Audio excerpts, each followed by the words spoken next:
Prince Rudolph contemplates the many reasons he is a target: his reputation as a selfish tyrant, his status as a mistress's child, and his claim to the right of succession. Before him lies a defeated assassin near a shattered window. The prince holds a jeweled dagger, his expression unreadable as he wonders why his attacker is no longer resisting. The narrative shifts back several hours to the Scorpio Palace within the Baldyke Empire, the official residence of the fourth prince. Inside a palace corridor, the staff is fraught with anxiety. A stocky servant clutches his head, lamenting that 7 days have passed since Prince Rudolph was poisoned and that the situation looks grim. Another servant gestures in agreement, confirming the dire outlook. Nearby, two maids listen in on the worried conversation. One, a woman with a short bob, whispers callously that it would be nice if the prince would just die. Her companion, Maya, immediately scolds her, insisting she shouldn't say such a thing. Suddenly, the door to the prince's bedchamber swings open. Prince Rudolph is sitting up in bed, fully conscious. The maids gasp in shock. Maya cries out that His Highness has awoken after 7 days of sleep and urgently tells the other maid to summon the physician. The news spreads through the palace like wildfire. As servants rush about, Rudolph stands by his bed, observing the commotion with a detached calm. He internally notes how noisy everyone is, thinking to himself that they have no reason to worry. He will not die. Moments later, the physician kneels beside the prince's bed, conducting an examination. Rudolph sits quietly, allowing the checkup while the assembled staff, including a still concerned Maya, watches from a respectful distance. The physician begins his questions, asking for the prince's name and age. Touching his own hair thoughtfully, Rudolph answers without hesitation. Rudolph First Baldyke, 14 years old. When asked if he knows his background, he confirms that he is the fourth prince of the Baldyke Empire and the son of the emperor. He continues his explanation with brutal honesty, stating that his mother was a commoner who entered the imperial family, and because he is the child of a mistress, his siblings and relatives despise and have poisoned him. The bluntness of his words causes the listening servants to cry out in shock, begging him to stop. Having finished his assessment, the physician declares that there seems to be no problem and advises the prince to continue resting. The other servants murmur their agreement and wish him a quick recovery as they excuse themselves, leaving Rudolph to sit alone on his bed. He sat alone on his large bed, the room quiet now that the staff had departed. His expression was placid, belying the complex thoughts turning over in his mind. He knew that those servants were not there for his well-being. They were there to watch him. He was certain they were already on their way to report his recovery to their true masters. He understood his precarious position perfectly. To his ambitious brothers and the powerful queen, he was nothing more than a nuisance, an obstacle to be removed. As he contemplated his position, two maids walked down a palace corridor, their voices low. One turned to the other, remarking that she found Prince Rudolph's behavior a bit strange. The conversation was overheard by a senior maid, who agreed with the assessment. She confided in Maya that the prince felt far too calm, especially for someone who had almost died. With a worried hand to her cheek, she added that no one knew what he was thinking and that rumors of spies within the palace were rampant. The younger maids continued their discussion, concluding that the prince must be terrified. They reasoned that without any allies, he was surely filled with anxiety and fear, knowing he could be assassinated at any moment. Unseen by them, in his room, Rudolph trembled beneath his sheets. But contrary to their speculation, the prince was not consumed by fear. Staring at his own tear-streaked reflection in a basin of water, he made a silent, resolute vow. He would not die. He knew with absolute certainty that he would live for at least another 10 years. This certainty came from a profound secret. After all, he possessed knowledge that no one else did. He had come from 300 years in the future. He knew the history that was yet to be written. The catalyst for this awakening was the very poison meant to kill him. As he lay on the verge of death, the memories of his previous life had flooded back into his consciousness. He finally understood the full scope of his existence.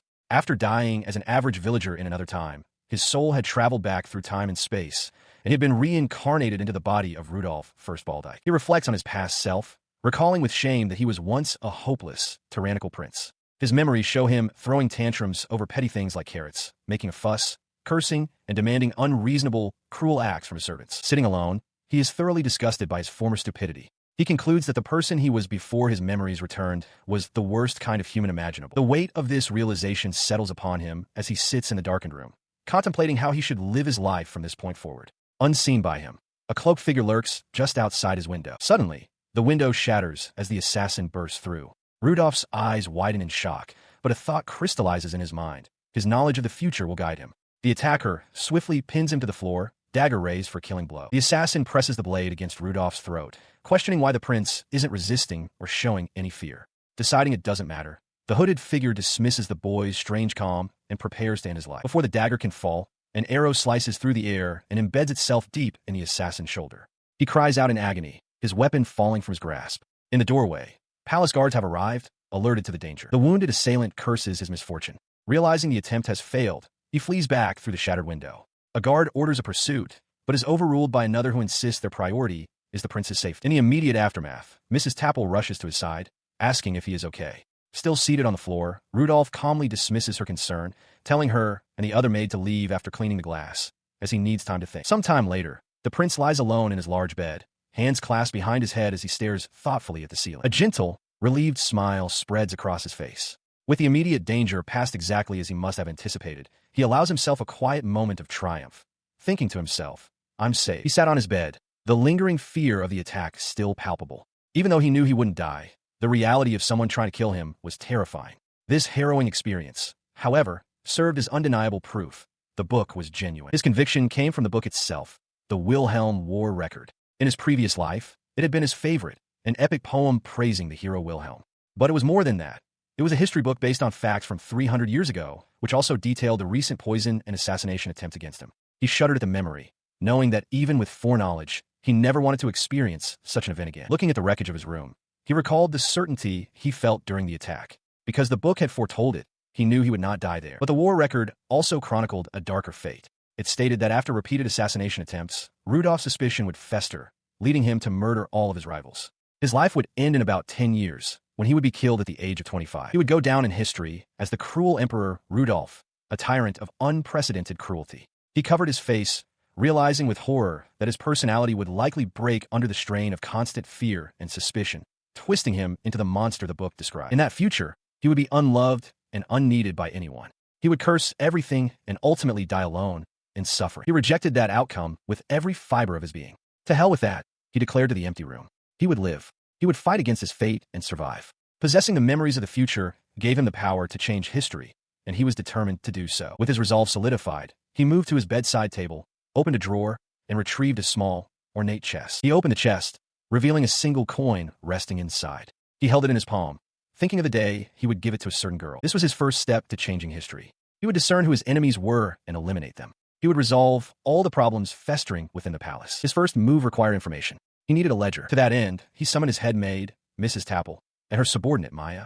He explained that his work had been delayed due to his recent illness and commanded Tapple to bring him the ledger of the Scorpio Palace. The head maid stood in stunned silence, her mind racing. It was a sudden request, something His Highness had never done before. He pressed his demand, stating that he would soon be 15 and needed to learn his official duties. He apologized for having pushed all the work onto her until now, but Tapple brushed it aside, insisting he must be exhausted from the assassination attempt and should rest. She assured him the palace was staking its prestige on finding the culprit. Rudolph internally dismissed her words, certain they would just find a random person to blame, while one of his brothers was the true mastermind. He cut her off, his voice firm. "Just give me the ledger." His insistence was met with an unexpected, emotional outburst. Mrs. Tapple suddenly lunged forward, wrapping the young prince in a tight embrace, her face contorted in anguish. In the background, Maya watched, startled by the sudden display. Clinging to him, she cried out how sorry she was to hear that he had accepted the grim fate of having to kill his own brothers to survive. She then pulled back slightly, her expression shifting to one of fierce devotion. She reminded him that she had served as his personal maid since he was born, even changing his diapers on his mother's behalf. Clutching the brooch at her collar, she swore an oath to him. Her vow echoed through the room as she implored him to rely on her. No matter what danger lay ahead, she, Tapple, would always be on his side. The prince remained perfectly still, his eyes shadowed and his thoughts hidden. But as he listened to her passionate words, his mind saw a different truth, one illuminated by the future. So was you, Tapple, the one lining her pockets behind the scenes. The Wilhelm War record had been clear on this point. In the dark future, Mrs. Tapple was always standing right beside the cruel Emperor Rudolph. It described her in no uncertain terms. A venomous woman who used his name to fund her extravagances, the kind of person who would commit evil even in times of peace. He feigns gratitude towards Mrs. Tapple, but his inner thoughts confirm his suspicions. By setting a trap and asking for the ledger, her poor acting has all but proven her guilt. His resolve hardens. For the sake of the peaceful life he desires, Mrs. Tapple must be removed from her position. To achieve this, he knows he cannot allow her to simply gloss over her crimes. He needs definitive proof, even as he outwardly expresses happiness that she thinks so highly of him. He puts his plan into motion, announcing that he will have dinner first. He then instructs Mrs. Tapple to be prepared to explain anything he doesn't understand after reviewing the ledger. Visibly flustered, she stammers her understanding and rushes away. After his meal, Rudolph stands, dabbing his mouth with a napkin. He correctly surmises that Tapple is now desperately trying to destroy evidence. A sudden crash interrupts his thoughts as a young maid drops a water jug, explaining nervously that the old handle broke. He responds with a disarming smile. noting that the furniture in his room is also very old and constantly causes trouble. He remarks with a laugh that everything seems to have become worn out. His kindness has an alarming effect. The maid prostrates herself, apologizing profusely and promising to clean immediately. Rudolph, taken aback, urges her to stop, insisting she needn't apologize. He realizes with a pang of frustration that he is an object of fear to them. Attempting to calm her, he starts to ask for a rag, but changes his mind and asks for her name. The startled maid hurriedly introduces herself as Maya.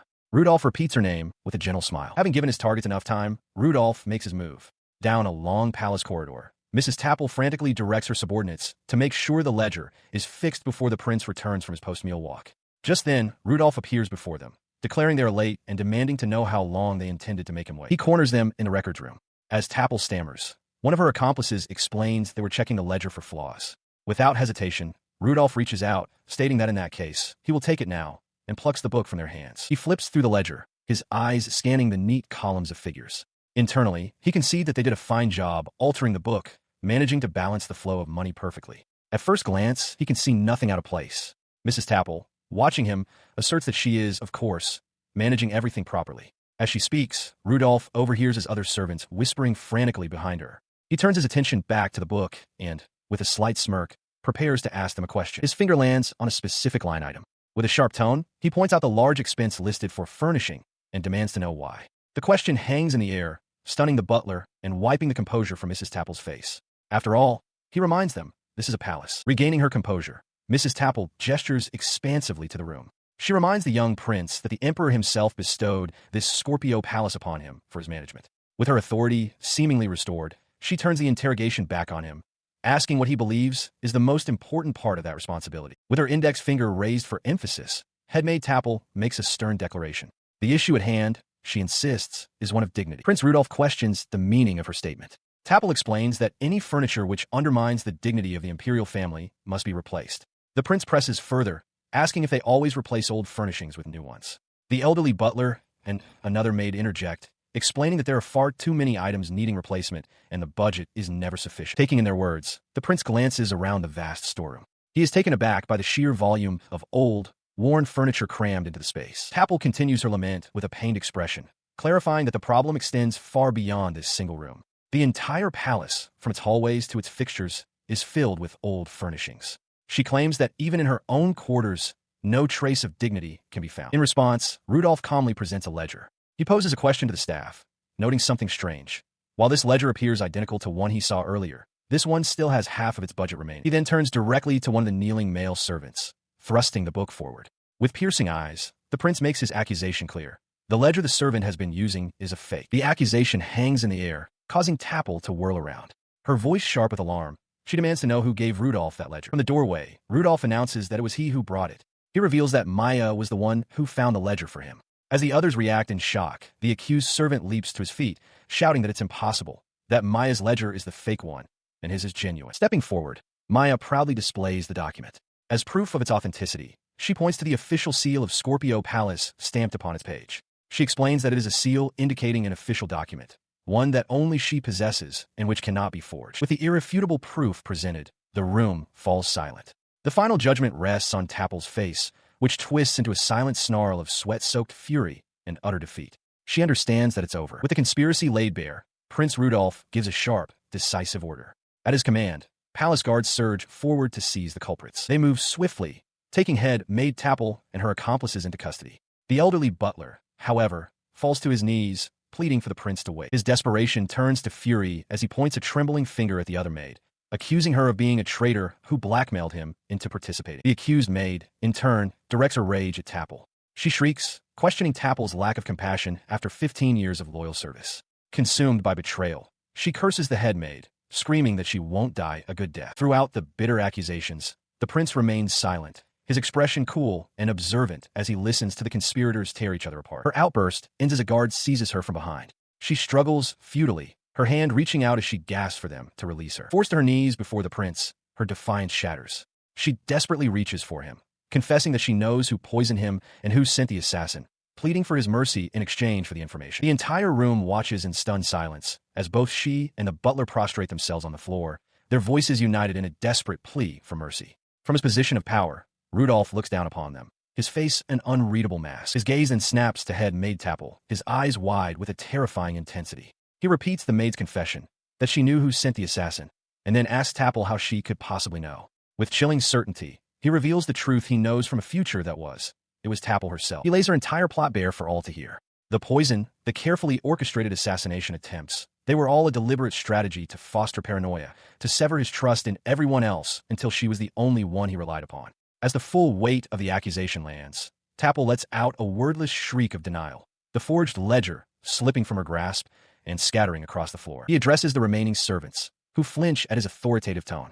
With Tapple's conspiracy exposed, he declares his next move, to personally double-check the ledger, suspecting there may be other fraudulent activities at work. In response to his command, the staff scrambles to get back to work, a flurry of activity born from nervous energy. As they rush out, the elderly butler and the maid Maya share a look of concern. As the room empties, he finally allows himself a moment of respite. He lets out a quiet sigh, believing that with the recent upheaval, the frequency of such fraudulent activities should decrease. But the calm composure shatters in an instant. His body trembles as he clutches his chest, sweat beading on his face. He admits to himself that the act was terrifying and that he cannot maintain the facade of a true tyrant any longer. He turns to Maya, his tyrannical mask completely gone, and sincerely thanks her, telling her that she saved him. Her expression shifts from concern to utter confusion, unable to comprehend his gratitude. He then makes a surprising offer, asking her to become his personal maid. Stunned, Maya questions if he is truly sure, and he gives a simple, firm confirmation. From this moment forward, her role would change. He lays out the harsh reality of her new position, warning her that by accusing Tapple, she will be treated as a traitor by the other servants. Despite the grim outlook, Maya accepts with tears in her eyes, thanking Prince Rudolph and promising to do her very best. Watching her depart, he reflects on his past life. He recalls becoming the infamous, cruel emperor precisely because he had been utterly alone, without a single trustworthy ally to stand by his side. This memory solidifies his new resolve. He understands that to change his fate, to alter the course of history and ensure his own survival, he must gather more trustworthy allies. His determination echoes against the backdrop of the Grand Palace, a silent vow made within the very walls that once witnessed his downfall. His new resolve took shape in the quiet solitude of the palace gardens, where a pair of shears snipped through the stem of a white lily with sharp finality. He sat within a stone gazebo, contemplating his strategy. To secure more allies, he understood that he first needed to solidify his own stand. His conclusion was drastic but necessary. He needed to acquire a fiancée. Soon after, he strolled through the grounds with a young noblewoman, who remarked on the beauty of the garden. The prince offered his thanks, his plan now in motion. As they sat down together, a large blackbird landed nearby with a startling cry. The young woman then formally introduced herself as Lisbeth, the eldest daughter of the Farkrantz family, expressing that being chosen as Prince Rudolph's fiancée was an honor beyond measure. Her name and family struck a chord of forgotten dread within him. His heart began to pound violently in his chest as the birds outside shrieked, a sudden and terrible omen. A crucial memory from his previous life, one he had desperately needed but had overlooked, surged into his consciousness. If he married her, he would be killed. The realization was absolute. Across the table, Lisbeth held a bouquet of flowers, her expression unreadable as she commented on their pleasant fragrance, oblivious to the dark fate she embodied. Before Prince Rudolph sat a young woman of otherworldly beauty. Her lustrous black hair shone like onyx, and her aquamarine eyes glistened. To anyone else, she would be a vision, but to him, she was a source of profound fear. He sat stiffly across the table from her, the garden visible through the window behind them. The thought echoed in his mind with chilling certainty. An engagement with her would mean his own inescapable death. This certainty came from a unique knowledge. He knew the fate that awaited both him and his country 300 years into the future.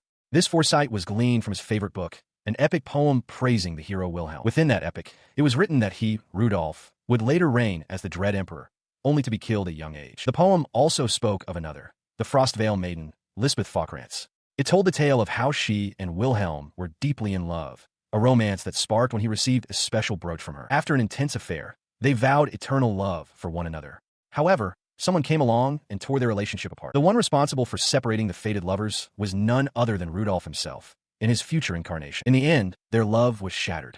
Filled with grief and despair, Lisbeth closed her heart once again. Their tragic story culminated in a violent end. It was thus that the cruel Emperor Rudolph perished. With his death, the Baldike Empire was destroyed, and Wilhelm later founded the Sauvelier Kingdom. As this history flooded his mind, Rudolph came to a single, terrifying conclusion. Whatever the circumstances, marrying her was a definitively terrible idea. He stared into his teacup, his thoughts clear and resolute. He liked being alive, and he had no intention of meddling in other people's relationships, especially not the one between the hero Wilhelm and the woman destined to be his wife. He sat across from Lisbeth, who noticed his pale complexion and asked if something was the matter. Before he could answer, his maid, Maya, cheerfully suggested he was simply excited about the evening's dinner. Rudolph quickly stammered that wasn't at all. Lisbeth leaned forward slightly, her expression gentle. She told Prince Rudolph that she understood he was nervous, but she gently reminded him that his tea was getting cold. Her kind words did little to calm his racing thoughts. He knew he had to start a conversation to end this engagement amicably. To break it off directly would be an insult to the emperor, a political disaster. Taking a steadying sip of tea, he resolved to end things with Lisbeth Dano in a way that would cause no conflict. He began carefully, acknowledging that the sudden talk of an engagement must have been quite a shock for her. He added that he hoped it hadn't been an inconvenience, as he understood that everyone has their own circumstances. Her reply was immediate and formal. It was an overwhelming honor, but her face was a placid mask, betraying no emotion. Rudolph panicked internally, realizing with certainty that her words did not match her true feelings. He pressed on, attempting to give her an escape route. He reasoned that for someone like her, who already had Wilhelm, this arranged marriage was likely only due to the emperor's orders. He then suggested that if she didn't want an engagement with him, she should simply have her father decline the arrangement. He laid the responsibility squarely at her feet, framing it as her decision. Since the engagement was supposedly too much of an honor for her, he urged her to be the one to decline the offer. Her response, however, was a simple and direct, "Not at all." Rudolph was visibly taken aback by her refusal to accept the out he had offered, stammering for her to pay his suggestion no mind. Her refusal left him stunned for only a moment before a realization dawned. He understood what she was trying to say. Do better. For her to refuse, she would need a proper reason, a valid stepping stone. He finally grasped the situation and told her he was glad to hear it. He resolved to enact his first strategy, titled Plan Number 1, 1,000 Lies. With a disarmingly bright smile, he places a hand on his chest and announces that he will take this opportunity to formally introduce himself to his fiancée. His introduction is a cascade of pure arrogance. He proclaims himself the fourth prince, the most gifted genius in the history of the Baldike Empire, unparalleled in both academics and swordsmanship. He boasts that he's adored by all, regardless of gender, and that everyone in the Scorpio Palace worships him. Internally, however, the prince cringes at his own blatant falsehoods, thinking that just voicing them makes him want to cry. He hopes that this display of pretentiousness will be so off-putting that Lisbeth will have no choice but to call off the engagement. His plan immediately backfires. His maid, Maya, clasps her hands together in adoration, declaring that everything His Highness says is true. She gushes that Prince Rudolph is a truly wonderful person who saved her from a false accusation of treason by exposing corruption in the palace. Caught off guard, Rudolph can only manage a weak, nervous laugh as Lisbeth observes. He realizes with mounting frustration that Maya is completely missing the point of his act. Seeing that his attempt at deception has failed, he concludes that he must change his approach. Switching tactics, he adopts a serious expression, placing a hand to his chest again. He informs Lisbeth that it is time for the truth, initiating Plan Number 2, threats. He explains his dangerous situation, stating that although he is fourth in line to the throne, he is still a viable successor, making him a target. He reveals that he was recently poisoned by a maid, fell into a coma, and was almost assassinated the moment he awoke. He then connects this peril directly to her. If she marries him, she will inevitably become entangled in these dangerous affairs. He presents this as a valid and sufficient reason for her to refuse the engagement. Her reaction is one of cool indifference. Lisbeth simply asks if there's a problem with that. She reminds him that her Falkrantz bloodline has long been known as the symbol of the Empire's military, and that she herself is a practitioner of spearmanship. She continues, explaining that for someone of her family, being scared of potential assassins would be a profound embarrassment. Rudolph is left utterly speechless, his second plan completely dismantled. He racked his brain, realizing his previous attempts to dissuade her were useless. A new, better reason for her to back out of the engagement was needed, but his mind came up empty. As he struggled for a new strategy, Lisbeth spoke, her voice cutting through his thoughts. She asked if he would mind sharing some stories from when he was young. Her unexpected question caught him off guard. He wondered what she could possibly be thinking, internally dismissing the request by claiming there wasn't a single memory from his childhood worth mentioning. His mind drifted to a specific, private memory, a young girl, looking much like her, thanking him for saving her and promising to give him her thanks. The coin from that day remained in his possession, a tangible link to that moment. He resolved that those memories were his alone. There was no need to share them with her. Snapping back to the present, he stammered, confirming that she had indeed asked for stories from his youth. Lisbeth simply addressed him as Your Highness, her gaze steady. His initial confusion suddenly sharpened into suspicion. He realized that many of the stories from his childhood were infamous among the nobles. A chilling thought struck him. She was trying to make him recount them just so she could laugh at him. He imagined her gossiping about his tales with Wilhelm later.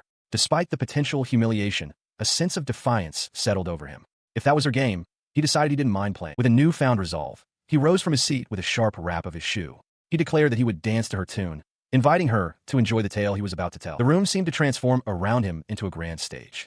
Bathed in a single spotlight, he presented himself with a flourish, promising to perform the idiotic, ridiculous, and miserable comedy of his life. He begins his tale by stating a simple, harsh truth. As the illegitimate son of one of the emperor's mistresses, he was never supposed to be eligible to succeed the throne. His existence as royalty, he explains, was only because his mother desperately pleaded with the emperor to recognize him, officially making him Rudolph, the fourth prince. He recounts how he once asked his mother why he was born. Hearing this, Lisbeth interjects, her expression softening as she suggests that surely his mother acted out of consideration for his future. Rudolph's memory provides a much colder answer. His mother's reply was blunt and selfish. He was born so that she could become a part of the imperial family. His younger self could only stare in disbelief. He clarifies for stunned Lisbeth and Maya that his sole reason for existence was to be an insurance policy for his mother's luxurious life. However, when a new mistress suddenly appeared acting as the mother of a prince, the nobles and other royals were not amused, though they couldn't publicly condemn her. Therefore, their resentment was directed at him. He was subjected to their scorn and even physical violence. The abuse led to complete isolation. He was ostracized by everyone, a lone figure trapped in a spotlight of mockery. He felt invisible. Whether he excelled in swordsmanship, studied hard, or called out for help, no one would even look at him. Everyone treated him as if he shouldn't exist. He recalls watching his own father, the emperor, embrace another child while ignoring him completely. Even his mother offered no comfort. His expression becomes wide-eyed and strained as he concludes his explanation. That, he reveals, is why he started doing things that they couldn't possibly ignore. He continues his confession, detailing the monstrous persona he crafted. To force them to see him, he would break things on a whim, throw tantrums, and curse people out. He made servants perform impossible tasks only to punish them afterward, laughing at their suffering. He became unreasonably violent at the slightest provocation.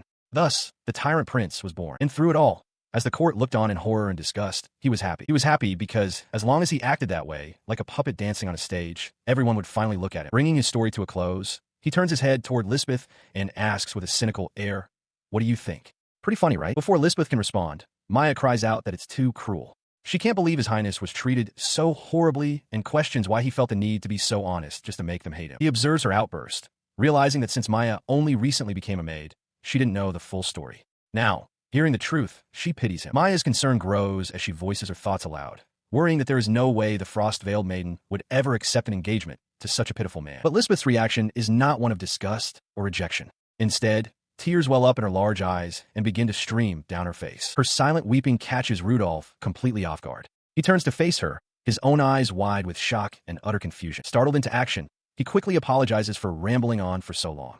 Flustered, he reaches into his uniform and offers her his handkerchief. He quickly shoves the offered handkerchief back into his pocket, the moment of sheer vulnerability now over. In a flustered attempt to shift the atmosphere, he conjures several gold coins from thin air, which clink as they fall. The display startles his maid, Maya, who gasps in surprise, while Lisbeth remains seated, watching him. Maya immediately questions him about the gold coin, but he ignores her, his attention fixed on Lisbeth. Still flustered, he awkwardly offers her the handkerchief once more. As she dabs at her eyes, he turns away abruptly. He tells her coolly that her tears have nothing to do with him. Seeing the empty teacups on the table, Maya announces that it is about time to conclude their meeting. While walking down a palace corridor, Rudolph remains deeply perplexed. He wonders aloud why Lisbeth was crying, questioning if his story was so amusing that it moved her to tears. Behind them, Lisbeth watches their departure, her expression thoughtful and unreadable. Later, outside by her carriage, Rudolph formally thanks Lisbeth for her time. He suggests that she consider the engagement proposal and send a reply by letter once she has made a decision. She questions the need for a letter, and he gently insists, telling her to please take her time and consider it carefully. He thinks to himself that this method would make it easier for her to decline indirectly, avoiding a direct confrontation. However, Lisbeth cuts through his thoughts, stating firmly that it won't be necessary. Looking at him with sudden, clear resolve, she makes an unexpected declaration.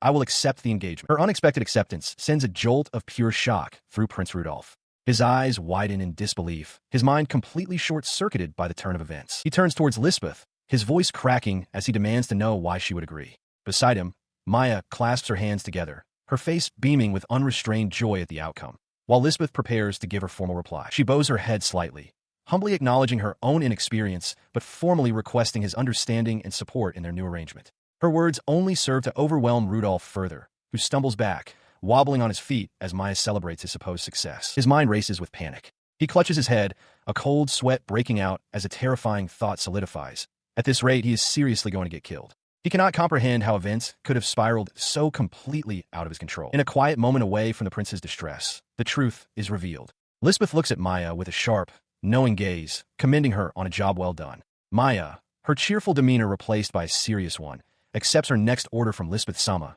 to continue observing it. 3 days have passed since Prince Rudolph was engaged to the Frostvale maiden, Lisbeth, the very woman destined to take his life in the future. He knows he cannot allow himself to die by her hands. His best option, he reasoned, was to keep his distance and avoid her wrath, as he had no idea what she truly thought of him. Or so he had thought. Instead, he found himself back in his room, his body aching and covered in bandages, with Lisbeth herself diligently wrapping his arm. His mind reels in confusion as he shouts internally, wondering how he ended up in this predicament. His internal panic intensifies as he questions why his future murderer is in his room at all. Having finished with the bandages, Lisbeth holds up a spoonful of soup, explaining that it contains medicinal herbs to hasten his recovery and instructing him to open wide. Flustered by her attentiveness, he stammers that she doesn't need to feed him, apologizing for having made her worry. He quickly attempts to downplay the situation with a strained smile, claiming to be a clumsy person who simply hurt himself falling downstairs. It's nothing serious, he insists, something that happens all the time.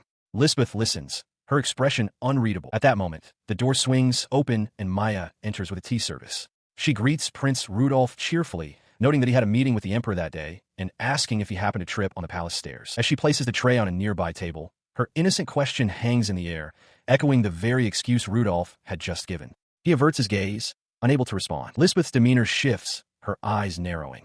She confronts him directly, stating that he only went to see the Emperor. She presses him for the truth, demanding to know why he was so badly hurt, who assaulted him, and their motive for doing so. Though he tries to convince himself that his injuries are not a big deal, a vivid memory flashes in his mind. The brutal assault in a grand hall, where several men beat him until he collapsed, coughing, onto the cold stone floor. His mind plunges back into the memory of the assault. A hand grabs the collar of his shirt, yanking it tight as he questions what has happened. The aggressor, a sneering young nobleman, accuses him of the grave offense of walking in front of Sir Robin, the third prince. He bellows for the filthy pig to be disciplined. Rudolph realizes with grim familiarity that this is nothing new. His brother Robin has used him as a punching bag since they were children. A kick sends him to the ground. Though assaulting a member of the royal family is a crime punishable by death, Rudolph knows no one in this place will come to his aid. The third prince looms over him, his face a mask of shadow and malice, demanding to know if Rudolph has learned his place. The Baldike Empire's palace is divided into 13 territories, each managed by one of the brothers, and this is the Scorpio Palace, Robin's domain. The humiliation deepens as his tormentor spits directly in his face. Despite a distant plea to spare the boy's face, a final, brutal kick connects. The memory dissolves, and back in his room, Rudolph pleads with Lisbeth, insisting she doesn't need to know anything more and shouldn't worry about what happened. She gazes at him, her expression unreadable, and quietly responds with a simple, "Is that so?" His resolve hardens. He cannot open his heart to her. He knows that one day, she will become an enemy aiming for his life. Before he can say more, his maid, Maya, steps between them, addressing Lisbeth directly. She announces that she will explain what the prince is trying to convey. Striking a confident pose, Maya begins her tale. She declares that Rudolph's injuries are honorable wounds, sustained while he dealt with ruffians who dared to oppose him, affectionately calling Lisbeth my honey. Rudolph erupts in disbelief, shouting her name and questioning the ridiculous story and the strange impression she has of him. Unfazed, Maya retorts that since she was the one who caught Mrs. Tapple, it proves she's not one to go down without a fight. He remains silent, processing his maid's outlandish tale. He supposed she must have had some kind of plan, though he couldn't fathom what it was. His mind drifted back to the events that led him here. In the palace corridor, one of his brother's men kicked him while he was down, taunting him. Prince Robin, however, was dismissive, declaring that they had wasted enough time and should leave. He grew agitated, realizing with a start that at this rate, he would be late for his appointment with their father, the Emperor. Just then, a stern voice called out to them all. Robin and his men turned in shock to see the Emperor's head butler striding towards them, demanding to know the meaning of the commotion. The butler's eyes fell upon the injured Rudolph, questioning if he was all right. The head butler confronted Prince Robin directly, stating that there was no running from this. The sight of an injured Prince Rudolph would reflect poorly on his Majesty's reputation. As Robin stammered, the butler moved to help Rudolph. He told Rudolph to hurry, as the Emperor was waiting, and that he would listen to his excuses later. As they walked away, Prince Robin was left behind, his face contorted in a mask of pure fury at being so thoroughly thwarted. It had all gone according to plan. Rudolph knew that if he dragged out the fight and caused a delay, the head butler would come looking for them due to the Emperor's appointment. It was worth manipulating them into hitting his face. As he was led to safety, he looked back with fierce determination. With his knowledge of the future and the experience of his past life, he vowed that he would survive to the very end. The flashback ended, returning him to his bedchamber. He decided he couldn't care less about Robin for now. His immediate priority was to figure out what Lisbeth was thinking. He turned his bandaged head to face her. Her expression was unervingly intense. Her face was cast in shadow, her eyes narrowed into a sharp, unreadable glare. Her question cuts through the silence, causing Rudolph to flinch with a nervous sweat. He is clearly startled by her directness. Leaning closer, her gaze intense, she presses him for details about his meeting with the Emperor, specifically asking if anything was said regarding their engagement. The question triggers a memory for Lisbeth of her own audience. She recalls walking up a grand staircase toward the throne, apologizing to her father for her tardiness, while noting to herself that the engagement seems to have been handled smoothly. The memory shifts to Rudolph's perspective. The Emperor sits on his throne with a woman, Beatrice, on his lap, who playfully begs for his attention. The Emperor dismisses her as hopeless before noticing Rudolph. The young prince, his face grim, questions why his mother is there, and then thanks her for helping with the engagement. As Beatrice touches the Emperor's cheek, he coldly tells Rudolph he can leave, reminding him to know his place. The prince turns and walks away down a long, shadowed hall. Back in the present, Lisbeth looks down with a somber expression. She simply says her meeting was just the usual. Rudolph, sitting on his bed, watches her with a concerned and puzzled look. He shifts the topic, admitting his surprise at her presence. He asks directly why she came to visit him. Rudolph's question hangs in the air for a moment. Lisbeth, seated calmly with a teacup before her, states her purpose plainly. She came to visit Prince Rudolph. Maya frets that a fiancé's concern might be strange, but Lisbeth ignores her, asking Rudolph if he gets injured often. Internally, Rudolph's heart races as he reminds himself she is an enemy, yet he feels worried for her. Cutting through his turmoil, Lisbeth makes a firm declaration. From now on, she will visit his room every day. As Rudolph protests that every day is too much and Maya voices her own concern, Lisbeth solidifies her decision. It is settled. She will visit him every day. Rudolph is left stunned and speechless. He felt utterly trapped, like a butterfly caught in a spider's web, slowly being cornered with no way out. That same night, under a full moon, the lights were still on at the Falkrantz mansion. Within one of its opulent rooms, a voice offered its gratitude. Thank you, Maya. It was Lisbeth who explained that thanks to Maya's position as Rudolph's personal maid, she was able to get closer to him. She then instructed Maya to continue monitoring the prince. Maya bowed her head in acceptance. As you wish, Lisbeth-sama. As Maya observed her mistress, Lisbeth's expression softened into a dreamy, love-struck gaze. She sighed, thinking of Prince Rudolph, his dignified figure, his amber eyes, and his gentle voice that could melt both body and soul.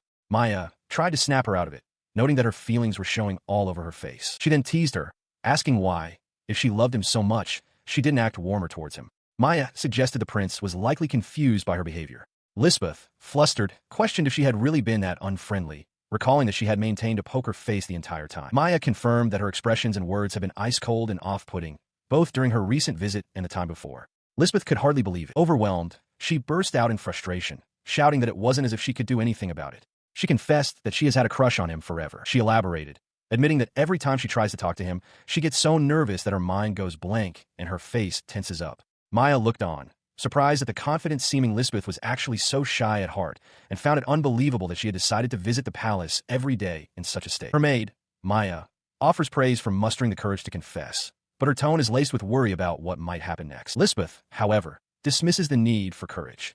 She retrieves a large, ornate glaive, stating that to visit him every day is not an act of bravery, but of necessity, because she cannot forgive what has been done. Her fury erupts as she brandishes the weapon. She vows to protect Rudolph, to turn those who harmed him into rust on her blade. She cannot forgive them, nor can she forgive herself for having lived in ignorance of his suffering for so long. Stunned by the outburst, Maya quickly tries to calm her down. She explains that the attack was an exception and reveals the likely culprit is the third prince, who will not venture into the Scorpio Palace. She pleads with Lisbeth to put the dangerous weapon away. She continues, puffing her chest out with pride.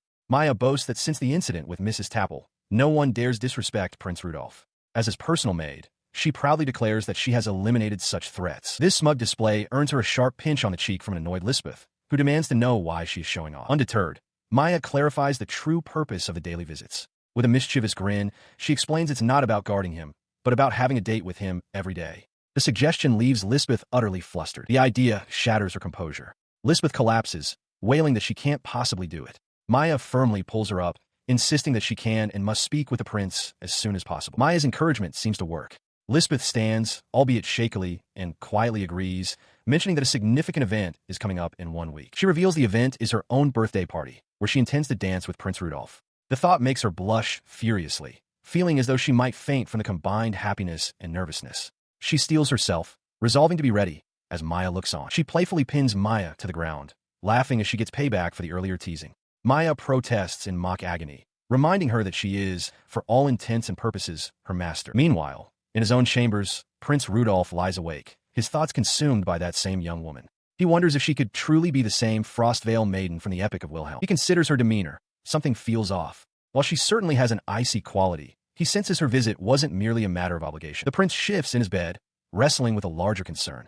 Neither the head maid's downfall nor his own search for a fiancée were events recorded in the future's history. He begins to question if his actions are fundamentally altering the timeline. He follows this line of thought to a startling conclusion. Even if he tries to avoid Lisbeth, she might pursue him on her own. A new path seems to be forming, one that leads directly to a future where he marries her. This possibility solidifies into a wild guess, a chilling hypothesis. What if marrying Lisbeth is an unavoidable event in this new timeline? And if that were true, he wonders with a jolt of fear, does that mean his own death is also an unavoidable event? The thought casts a dark shadow over the palace. The palace falls silent under the light of the full moon. Down a long, dark corridor, a single doorway stands slightly ajar, light spilling from within. Suddenly, the curtains in the prince's room billow as a figure slips in through the open window. A soft voice announces that his birthday will be soon. The intruder steps into the moonlight, revealing herself to be Lisbeth. "I'll come to pick you up," she promises, her gaze fixed upon him. Her unexpected arrival hints at a complex destiny, one forged in the crucible of rivalry. Elsewhere, another conflict over a woman bearing her name unfolds. The hero Wilhelm, holding a glass of wine, gazes intently at his prize and declares his intent. He will make her his. In the foreground, another young man, Wilhelm von Sauvelier, mirrors the gesture. With a look of unyielding determination, he makes his own silent vow to claim her, thinking to himself that he will do so without fail. He is identified as the second son of the Sauvelier family. In a sunlit palace garden, Prince Rudolf sits in silence opposite Lisbeth, his expression grim as she speaks. His thoughts, however, are far away, consumed by a single, desperate question. Is there any way for him to survive this? He is so lost in his internal struggle that he jumps when his maid, Maya, calls his name, startling him back to the present. She chides him, exasperated, asking if he was listening at all. Maya reminds him that Lisbeth went to great trouble to inform him about his own upcoming birthday party. When Rudolf expresses his reluctance to go, Maya firmly explains that he has no choice. The party is being hosted by his fiancée, and she warns that attending with another woman would be considered incredibly rude. Resigned, the prince concedes the point. Having made a decision, he rises from his desk and summons Maya closer. Leaning in, he begins to whisper a secret request, asking her to prepare something for him in advance. He confidently tells her to leave everything to him, assuring her that she will undoubtedly bring him what he desires. He places his full trust in her for this crucial task. His objective is now clear. At the birthday party, he must use every ounce of his charm on Lisbeth. The event is to be held at a grand, sprawling estate, its architecture speaking of immense wealth and power. Upon his arrival, Rudolf is greeted by the heads of the Fockrantz family, Marquis Douglas and Mrs. Teresa. The Marquis' severe, intimidating face immediately unnerves the young prince, though he manages a polite thank you for the invitation. He follows Mrs. Fockrantz up a grand staircase as she calls out to her daughter, announcing his presence. With his resolve hardened, Rudolf prepares himself. The moment he sees Lisbeth, his plan will begin. He arrived to find Lisbeth waiting for him, dressed in a stunning dark gown. Her cheeks were faintly flushed, her expression a mixture of anticipation and shyness. His carefully prepared words vanished from his mind. The sight of her left him utterly speechless, a deep blush spreading across his face as his composure crumbled. She, however, remained poised, offering a graceful curtsy. She thanked Prince Rudolf for coming, her voice soft. He stammered in response, insisting that the pleasure was all his body stiff with surprise. A gentle laugh escaped Lisbeth's mother, who then led the young couple through the grand hall and towards a private drawing room. She encouraged them to make themselves comfortable, explaining that there was still plenty of time before the party started. With that, she departed, closing the door behind her. The click of the door latch echoed in the sudden, heavy silence. Rudolf and Lisbeth stood awkwardly apart in a vast, ornate room. His heart pounded. All the conversation topics he had prepared were gone. His mind was a complete blank. What was he supposed to say? They both started to speak at the exact same moment, a hesitant, hanging in the air. He flinched internally, thinking jinx, before quickly gesturing for her to go first, insisting that she, Lisbeth Dano, should proceed. Still flustered, he abandoned all pretense of a plan and blurted out the first honest thought in his head. He told Lisbeth Dano that she looked very beautiful. Her eyes widened. After a moment of surprised silence, a radiant blush spread across her face. She confessed, her voice soft, that she was very happy to hear that. She covers her blushing face with her hands as he continues his compliment, stammering that she is also very elegant. He internally questions if this flustered, gentle girl could truly be the same Frostvale maiden, Lisbeth from the epic. The difference between the historical account and the reality before him is stark. He snaps back to the present, suddenly remembering that he has something to give her. As a servant departs down the hall, he begins to present his gift. Before he can continue, the drawing room door swings open. A young man strides in, leaning casually against the doorframe and greeting Lisbeth by name with an air of familiarity. The newcomer tells Lisbeth he was worried since he hadn't heard from her, adding that she is even more beautiful than usual. A shocking realization hits Rudolf. This is Wilhelm, the revered hero from the epic, who is fated to be with Lisbeth. The hero then turns his attention to Rudolph, placing a hand on his shoulder and pointedly remarking that it seems Lisbeth has a guest. He leans in close, his voice dropping to a low, condescending tone. He asks if Rudolph can't read the room, then dismissively tells the prince that while he doesn't know who he is, he should get out of their way. With a light shove, Wilhelm pushes Rudolph aside. The prince stumbles back, watching as the bitter realization dawns on him. Just as he thought, the two of them are in love. But as Wilhelm reaches for Lisbeth, her expression shifts dramatically. Her face darkens with rage as she seizes his wrist, her voice sharp and cold as she commands him not to touch Prince Rudolph. The hero jerks his hand back as if burned, his confident demeanor shattering into pure shock. Rudolph can only stare, utterly bewildered by the turn of events. His plans upended, Rudolph watches as Wilhelm von Sauvelier scoffs at Lisbeth's protective stance. Wilhelm mockingly questions if she truly believes they are fated to be together, then dismisses the notion entirely, telling her not to make him laugh. Her expression hardens with fury. Lisbeth glares at Wilhelm, accusing him of being the one who defiled her precious memories. She declares that he is nothing more than a swindler. She then turns, placing a hand on Rudolph's shoulder and announcing for all to hear that she is engaged to Prince Rudolph. With her allegiance made clear, she commands Wilhelm to get away from her fiancé, leaving him utterly stunned and questioning what she could possibly mean. The prince himself is paralyzed by the revelation. Her words, defiled my precious memories, echo in his mind. He realizes with dawning horror that she wasn't in love with Wilhelm at all. She actively hated him. This was no simple lover's quarrel. The history he knew was wrong. His mind races back to the epic he had studied. The precious memories she spoke of were supposed to be from their childhood, a story where young Wilhelm saved a crying Lisbeth. In that tale, she had offered him a token of her gratitude. He recalls the passage vividly. She gave Wilhelm a brooch and a promise to meet again, a romantic moment that supposedly led to their reunion nearly a decade later. Rudolph now understands that the historians must have dramatized everything, twisting the truth just as they had twisted his own past actions. Back in the present, Wilhelm regains his composure. He reminds Lisbeth of a letter he sent, asking if she remembered what she gave him on the day they first met. With a confident smirk, he produces a jeweled pin, declaring that he, of course, remembers what she gave him. As he holds up the glittering object, Lisbeth points a sharp, accusatory finger. With absolute certainty, she declares that what he is holding was not a brooch. Wilhelm reels back, muttering that it's impossible. He insists that he was definitely given a brooch, but Lisbeth cuts him off. She accuses him of deceiving her and states she has no interest in hearing his excuses as Rudolph watches the entire foundation of his knowledge crumble. Her judgment delivered, Lisbeth coldly informs Wilhelm that she will be leaving. She then delivers her final command. He is to never appear before her again. Her words strike Wilhelm with the force of a physical blow, leaving him utterly speechless and horrified. Stunned by the public rejection, Rudolph watches as Lisbeth turns sharply away from the scene, her posture rigid with finality. As she walks away, he is left alone with his thoughts, unable to comprehend what just happened. He murmurs to himself that this outcome is far too different from the history he knows. His mind races, questioning if his own actions somehow rewrote the past. He quickly dismisses the idea, concluding that his deeds in the present should not be able to affect events that have already transpired. He arrives at a different, more chilling conclusion.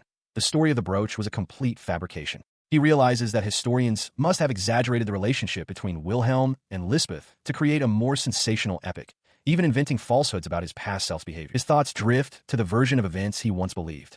While the record stated Wilhelm was pursuing Lisbeth, the reality he now understood was a comical, one-sided affair where she introduced Rudolph as her fiancé and flatly rejected Wilhelm's declaration of love. He realizes with a start that in this new timeline, he has become the man who, according to history, stole Lisbeth from Wilhelm. The full weight of this realization crashes down on him. He now understands that Wilhelm must hate him intensely and fears he could be assassinated out of personal vengeance, regardless of whether he becomes emperor or not. Shaken from his thoughts, he decides the situation is too dangerous to ignore.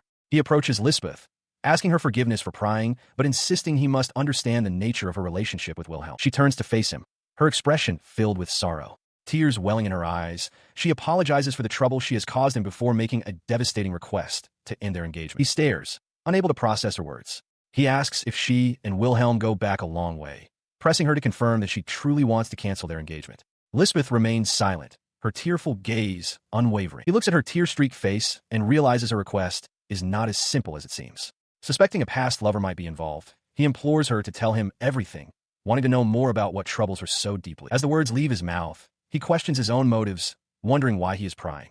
In response to his plea, Lisbeth hesitantly asks him what exactly happened between him and the man he encountered, Wilhelm. She looks up at him, calling his name, but upon seeing the look of despair on his face, she immediately realizes her question was a mistake. The pain in his expression tells her this conversation will not go well. Her sorrowful face strikes a chord within him. A thought dawns in his mind. She hasn't changed at all. He finds himself overwhelmed by the desire to protect her, thinking that he never wants to see Lisbeth make such a pained expression again. Acting on this impulse, he kneels before her. He explains that he cannot bear the thought of her precious memories being defiled by that man, Wilhelm. As their pasts and memories begin to intersect, he earnestly asks if she would be willing to listen to his story. Lisbeth begins to share her story with Prince Rudolf, her expression shadowed by the weight of memory. She explains that the event took place 9 years ago, when she was only 5 years old. It was on a day her father took her to the imperial palace that she endured a memory defiled by Wilhelm. The memory transports her back to that day. A much younger Lisbeth, hand in hand with her father, Marquis Fockrantz, marvels at the beautiful flowers in the palace gardens. Her mother watches nearby as Lisbeth runs ahead excitedly, only to trip and fall. Her father rushes to her side, but she quickly assures him that she is all right. He praises her for being a good girl. Beaming with pride, she presents an amulet hanging from her neck, explaining that it was a gift from him. She recounts the family tradition. The first Lord Fockrantz carried a similar amulet through all his wars, and it is said that as long as one's wish is with it, it will be granted. Her father gently reminds her to take good care of it. Soon after, the Marquis informs his daughter that he must go discuss an important matter. He instructs her to stay put and read until he returns, leaving her seated on a large, ornate armchair as he joins a group of other nobles. Left to her own devices, the young girl puffs out her cheeks in a display of burgeoning boredom. Her restlessness gets the better of her. Slipping down from a massive chair, she begins to wander the palace corridors, wondering aloud where the garden might be as she curiously passes by suits of armor and down long hallways. Her aimless exploration leads her to a vast, empty hall. Realizing she is completely lost, she calls out, but her voice echoes unanswered in the silence. Suddenly, she is confronted by 3 boys. One, a young Prince Robin, remarks that he has never seen her before. Another demands to know if she is aware she is in the imperial palace, while the third menacingly declares that all intruders are put to death, causing Lisbeth's face to pale with fear. Prince Robin silences his companion, noting that her fine clothes suggest she is a guest's daughter. His demeanor then shifts to one of cruel amusement. He reveals he was looking for someone to test his new swordsmanship on and orders his 2 retainers to capture the girl. As they advance on her, Lisbeth cries out in terror. She turns and flees down the hall, her mind racing with confusion and fear, wondering why she is being chased. Behind her, the retainers shout for her to stop dragging her feet and command others to get her. She ran through the opulent palace corridors, crying out for help. Suddenly, a hand shot out and grabbed her wrist, stopping her flight with a jolt. The hand pulled her into a small, cluttered room just as her pursuers rushed past the doorway. One of the men demanded to know where she went, while the other threatened him with losing carriage privileges. Inside, a young boy with light, wavy hair put a finger to his lips, urging silence. He quietly asked if those men were after her, then told her not to worry. He smiled reassuringly, promising that no one would find her in here, that she would be safe. After a moment, he crept to the door and peeked outside, confirming that the coast was clear. Turning back to the young girl, he asked where she had been trying to go. She hesitated, looking uncertain as she began to explain. He led her out into a beautiful, sun-drenched garden, filled with blooming flowers. The girl gasped in wonder at the sight. She shyly asked if she could pick some of the flowers, and he gave his permission with a simple, kind sure. They then sat together peacefully, arranging the blossoms. The 2 children sat quietly together on the grass, surrounded by flowers, enjoying a moment of calm respite. With a happy smile, she gently placed a crown she had woven from the flowers onto his head. He beamed back at her, clearly delighted. His joyful expression vanished in an instant. His eyes widened in alarm as he spotted 2 figures approaching in the distance, his older brother, Prince Robin, and one of his retainers. Without a second's hesitation, he shoved the girl forcefully into a large, leafy bush. He hissed at her to be quiet and not to come out under any circumstances. From their hiding place, they watched as Prince Robin approached, casually using one of his retainers as a footstool. Robin scoffed, wondering aloud who would be allowed in this garden. The other retainer smirked cruelly, remarking that it didn't matter, as he was a nice guy. He stood his ground as his older brother, Prince Robin, approached, perched arrogantly on a retainer's back. Robin addressed him with contempt, calling him a pig and demanding to know if he had seen a girl of similar age nearby. Hidden behind a tree, Lisbeth watched, her presence unknown. He calmly denied having seen anyone, his gaze fixed on the ground. Lisbeth's eyes widened in surprise at his lie. Robin's sneering retainer observed the exchange as the prince feigned acceptance, dismissing the matter. His brother's facade shattered in an instant. Robin snarled that he knew it was a lie, declaring that trash like Rudolph would lie so easily. With a vicious swing, he struck Rudolph across the face, sending the smaller boy flying. As he stumbled back, clutching his bruised cheek, Robin pointed and coldly commanded his retainers to hold him down. When one hesitated, the older prince barked at him to hurry. His retainers obeyed, grabbing Rudolph and striking him repeatedly. One demanded he reveal the girl's location, promising to stop the beating if he complied. From the bushes, Lisbeth watched in silent, tearful horror wondering why he would endure this for her. The brutal interrogation was cut short by the distant tolling of the noon bell. A retainer informed Prince Robin that it was time for lunch. With an annoyed huff, Robin called off the assault, and the three of them departed, leaving Rudolph collapsed on the ground. Once they were gone, Lisbeth cautiously emerged. As Rudolph pushed himself up, she asked if he was okay. He ignored his own pain, apologizing for pushing her earlier and asking if she was hurt. Lisbeth quietly replied that she was fine because she was used to it. He looked up and saw tears streaming down her face. Confused, he asked why she was crying. She explained that anyone would cry, and that hearing him say he was used to being hit was what truly saddened her. Her words surprised him.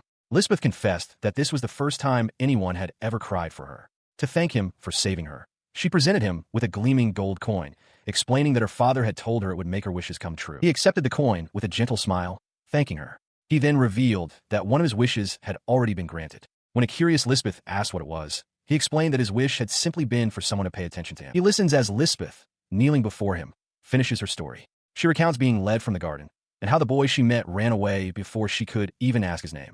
The realization that he was that boy leaves her in stunned disbelief. His mind races, connecting the events. The girl he met in the Imperial Palace 9 years ago, the one who gave him the gold coin, was Lisbeth. He recalls the harsh scolding from his father that followed, and the strange fate of receiving another identical coin 4 years later.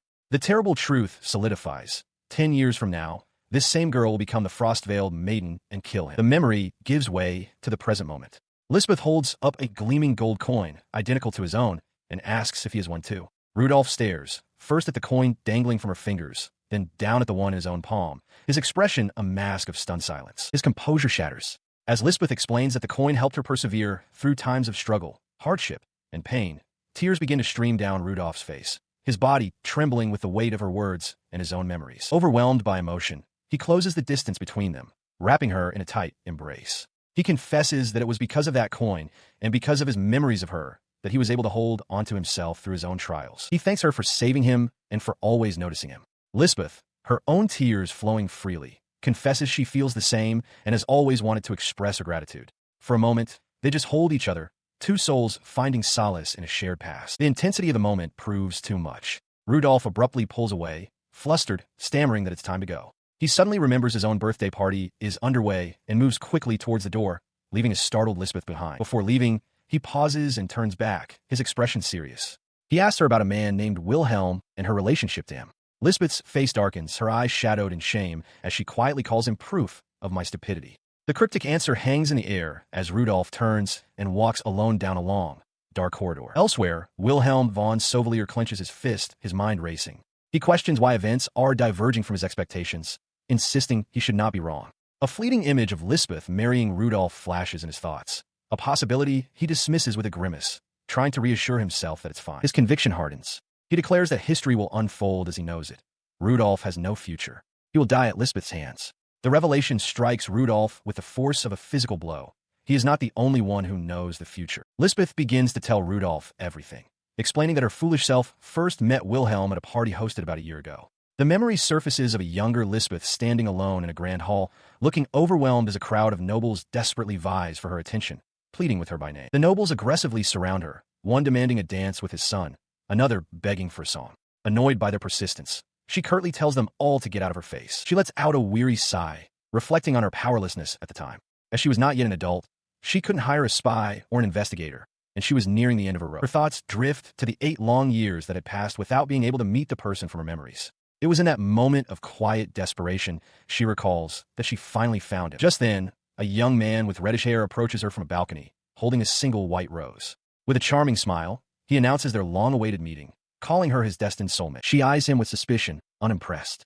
She asks who he is, stating bluntly that she has no interest in shallow men who carry the stench of dishonesty.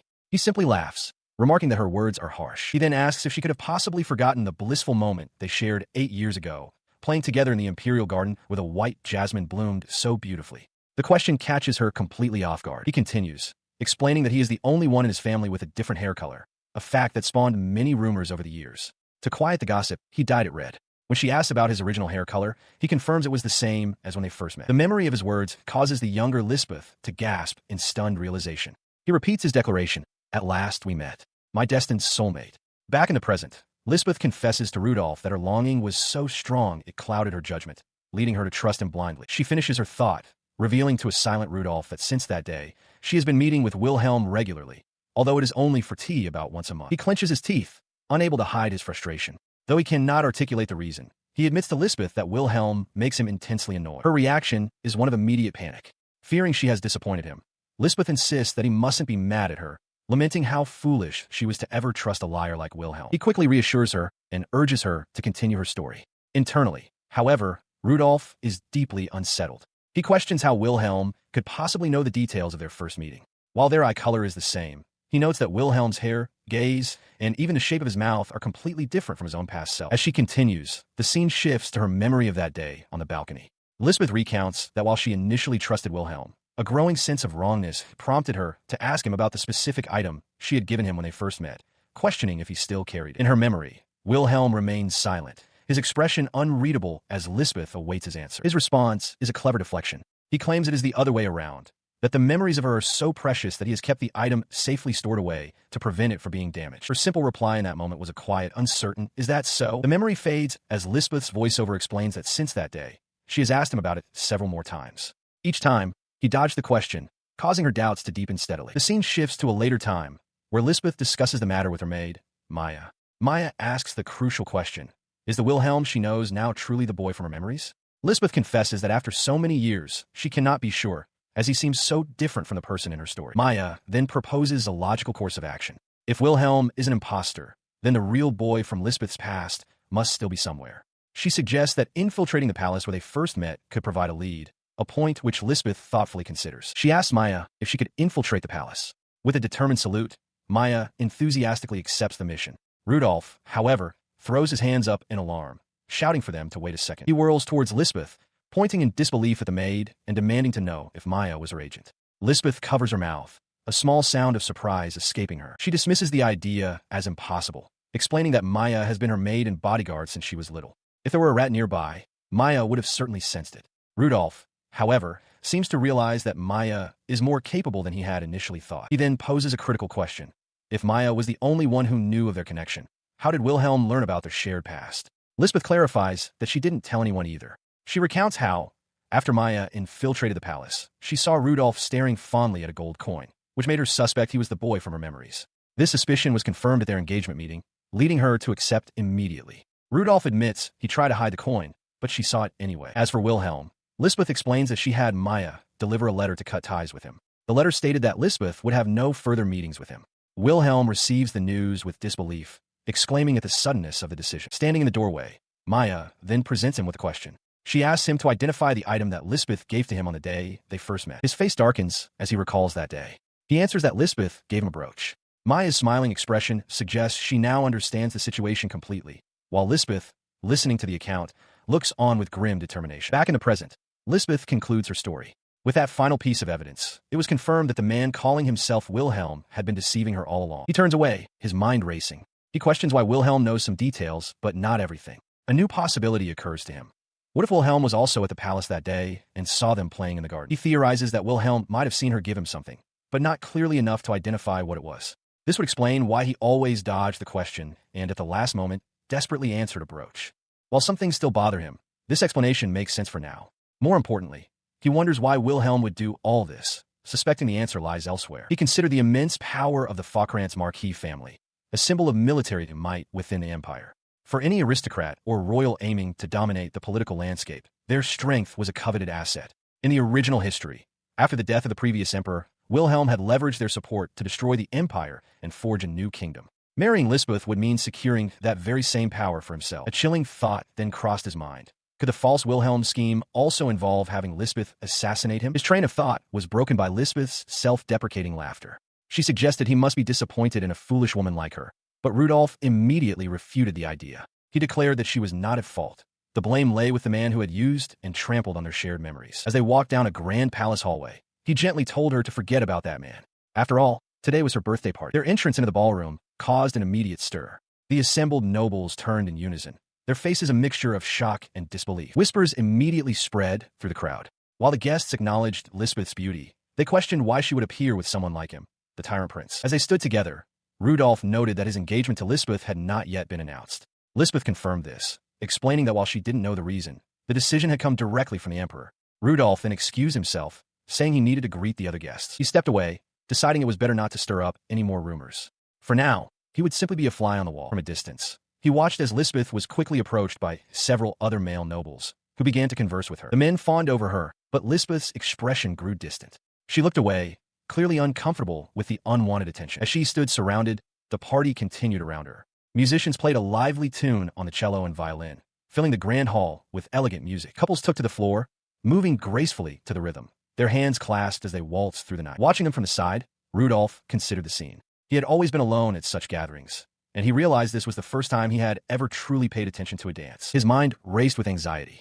The only dances he knew were from village festivals 300 years ago. The modern instruments and tempo made that knowledge useless. He worried he'd have to invent an excuse if asked to dance. At that moment, Lisbeth turned to him, her expression earnest, and asked, "Are you not going to invite me to dance?" He was completely flustered, stammering for a response. Lisbeth seemed to understand immediately, asking if he was worried because he had never danced before. He could only manage a choked confirmation. Her expression softened into a gentle smile. She told him not to worry and offered to be his first partner. Taking his hands, she began to lead, instructing him to straighten his back, listen to the music, and follow her rhythm. Their attempt was clumsy and awkward, drawing scornful looks from the other guests who muttered about the Tyrant Prince and his childish dance. As they moved, a noblewoman deliberately bumped into Rudolph, sending him stumbling before offering a false apology and walking away with a smirk. The whispers morphed into a monstrous chorus in his mind, mocking him as a filthy pig unworthy of Lady Lisbeth. His face froze in a mask of horror, unaware of his inner turmoil. Lisbeth simply smiled and suggested they try again. Her kindness only amplified his despair.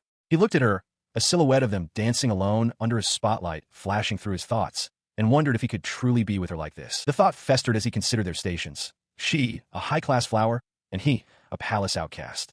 This reality, he felt, would never change. His fears were confirmed by the whispers of the crowd and the stern gaze of Lisbeth's father, the Marquis, who observed coolly that the prince clearly had no experience dancing. He reels from the public scorn, his mind plunging into darkness. A vision of his past self, Wilhelm, crowned and ruthless, flashes before his eyes. A desperate thought surfaces. Should he abandon this struggle and simply become the emperor, as he did in history? His dark thoughts are shattered by Lisbeth's gentle voice. She reminds him that when dancing, one is supposed to look at their partner's face. Her simple instruction cuts through his panic, startling him back to the present moment. He stammers an apology, flustered but determined. Agreeing to try again, he takes her hand once more, his expression a mixture of shock and resolve. With newfound focus, he looks directly into her eyes. He tells her that since she has always been looking only at him, he shouldn't look away from her. Lisbeth is visibly taken aback by his sudden intensity and confidence. Their gazes locked, their movements suddenly fall into perfect sync. The surrounding nobles murmur in astonishment, noting that they are now dancing properly. Marquis Faukrantz observes keenly, realizing that it was Rudolph, the beginner, who had taken the lead and synchronized their breathing, an incredibly difficult feat. Ignoring the stunned crowd, they glide across the floor. A genuine, joyful smile finally breaks across Rudolph's face as they move together as one. In that moment, nothing else matters. They both close their eyes and laugh, completely lost in the pure delight of the dance. As the music comes to a grand finish, they strike a final pose. The hall, once filled with mockery, erupts into thunderous applause. Exhausted, Rudolph collapses onto a chair, panting with relief. He is just glad he managed not to embarrass Lisbeth. She approaches, beaming, and praises him for being a wonderful lead, saying she never would have guessed it was his first time. She offers to fetch him a drink. As she leaves, he has a moment of quiet reflection. He realizes that while the instruments and tempo were different, the melody and rhythm were strikingly similar to a village festival dance from his past life. A memory he thought useless had been his key to success. He recalled a time from his past life, a joyous festival where he, as Wilhelm, danced freely among commoners, their laughter and music filling the air. It was a simple memory, but it had been enough to get by. The memory faded, leaving him slumped in a chair, letting out a long sigh of relief. His brief respite gave way to a surge of determination. He knew he could do it. Even if history was set for him to die as the Dread Emperor, he resolved that he would be the one to rewrite it. This new future he envisioned was a small, happy one, a history where he could stay with Lisbeth forever. As he stood beside Lisbeth, lost in his hopeful thoughts, a voice cut through the air, asking to speak with him for a moment. The prince turned, startled by the sudden interruption. The man was none other than Marquis Douglas Faukrantz, Lisbeth's father. The Marquis, his face a mask of stern intensity, apologized for not greeting the prince properly earlier. Rudolph, taken aback by the imposing figure, could only stammer a response, asking if there was something he needed. Meanwhile, across the room, another guest had been watching the prince's every move. The young noblewoman felt her cheeks flush, recalling the serious look on Prince Rudolph's face during the dance. She felt as if she could get lost in his amber eyes. Seeing him standing there, she approached with a glass of fruit water. She insisted he must be tired and urged him to drink, calling out to get his attention when he didn't seem to hear her at first. But Rudolph's attention was fixed on the Marquis, who had just made a startling declaration. He stated that he wished to request one match. Lisbeth and Rudolph stared in confusion. "Father!" Lisbeth exclaimed, while Rudolph wondered what the Marquis could possibly be plotting. At the Falkrantz estate, a sparring session that counts as training is arranged for Prince Rudolph. Marquis Douglas Falkrantz offers the young prince a wooden sword. Taking it, Rudolph is surprised by its weight, noting that it's his first time holding one. The Marquis, observing his hesitation, asks if something is amiss. He looks at the weapon in the Marquis's hand, pointing out that the wooden sword looks like it has been used for years. The Marquis's expression remains grim and unreadable. The Marquis confirms this, explaining that he has swung it 1,000 times a day since he was a child, making it a part of his daily routine. He grips the sword with immense force, his knuckles white. A wave of pure killing intent washes over Rudolph, and a single, terrifying thought flashes through his mind: death. He understands the source of the intimidating pressure. The Marquis clearly does not approve of their engagement. Rudolph recalls the Marquis's furious internal thoughts, his refusal to let that tyrant prince marry his daughter, Lisbeth. The Marquis remembered the Emperor's insistence that Rudolph find a wife, and resolved that if he could make it look like an accident during training, no one could blame him. Suddenly, Lisbeth runs between them, her arms outstretched to protect the prince. She begs Rudolph not to fight, warning him that her father is the Empire's strongest warrior, the Obsidian War Demon, whose opponents are turned into nothing but mangled corpses. Rudolph stares, shocked by the revelation. Despite her plea, he steels his resolve. He admits to himself that he is honestly scared, but he knows he cannot run from his challenge. The Marquis sternly orders his daughter to step back, but Lisbeth refuses. Her mother calls out her name in concern as the Marquis raises his wooden sword, ready to strike regardless of his daughter's presence. Seeing their resolve, the Marquis changes tactics. He lowers his weapon and sets a new condition for the duel. He declares that if Rudolph can land even a single blow on his body with the wooden sword, just one strike, Rudolph will be the victor. Rudolph understands the meaning behind this offer. The Marquis is so confident that he believes the prince cannot even graze him. Appreciating the consideration, he accepts, knowing he can no longer run away. At the edge of the courtyard, Mrs. Falkrantz shouts for the duel to begin. He lunged forward, training sword held high, charging directly at the Marquis. Despite his determined expression, a single thought raced through his mind. He had never received any formal swordsmanship training. His lack of formal training, however, did not mean he was without skill. He screamed with effort, revealing that he had learned everything he knew by secretly observing the knight's training sessions and practicing through imitation. The Marquis watched his approach, his expression unchanging. In a flash, the Marquis moved. A single, powerful swing sent Rudolph's sword flying from his grasp, the boy letting out a choked gasp of surprise as he was violently disarmed. He stumbled to the ground, his face a mask of shock and disbelief. The Marquis stood over him, unmoved, and uttered a single, dismissive word. Next, driven by a desperate fury, the young prince scrambled to his feet and launched another wild attack. The Marquis parried the blow with contemptuous ease, the impact sending a jolt through Rudolph's arms. Next, the warrior repeated, as Rudolph recoiled from the force. The pattern repeated itself relentlessly. Each time Rudolph rose to attack, he was met with an impassable defense and the same cold command to continue. Finally, the Marquis's patience seemed to wear thin. He unleashed a powerful strike that sent the boy flying backward through the air, utterly overpowered. He crashed to the dirt, landing hard on his stomach. The gap in their strength was absolute. He realized it was impossible. Looming over him, the Marquis's shadowed face was a portrait of stern disappointment. He looked down at the defeated boy and coldly asked, "Is that all you've got, Prince Rudolph?" The prince pushed himself up slightly, his gaze lifting past the Marquis's boot. In the distance, he saw Lisbeth watching, her hands clasped in worry. The Marquis's voice cut through his haze, delivering a harsh truth. With his current level of strength, he would never be able to protect what was important to him. He struggled on the ground as Lisbeth, with her arm outstretched, pleaded for him to stop. She begged Marquis Douglas not to interfere, her voice filled with desperation. Ignoring her cries, he used his wooden sword as a brace to push himself to his knees. His face was shadowed with grim determination as he remembered the vow he made to himself. He would resist his fate. His mind raced, recalling the original history he knew from the book. In that timeline, he would have died at the age of 25. However, his engagement to Lisbeth had fundamentally altered that course of events, creating a new, uncertain present. The stark realization hit him. By changing his own destiny, he was now in a position where his life could be taken at any moment. More importantly, Lisbeth, who now stood by his side, was also in danger because of him. With this understanding solidifying his resolve, he looked up at the imposing figure of the Marquis. He finally understood the man's purpose, asking if this brutal lesson was the reason for all. The Marquis simply watched him, a flicker of curiosity in his eyes. He continued, panting for breath, his voice strained but clear. He accused the Marquis of testing him, testing whether he possessed the strength and the resolve necessary to protect Lisbeth. Sweat and tears mingled on his dirt-streaked face, but his eyes burned with defiance. He declared, with all the energy he had left, that he could still go on. Fueled by this conviction, he let out a desperate cry and launched himself into the air, bringing his wooden sword down in a reckless overhead strike.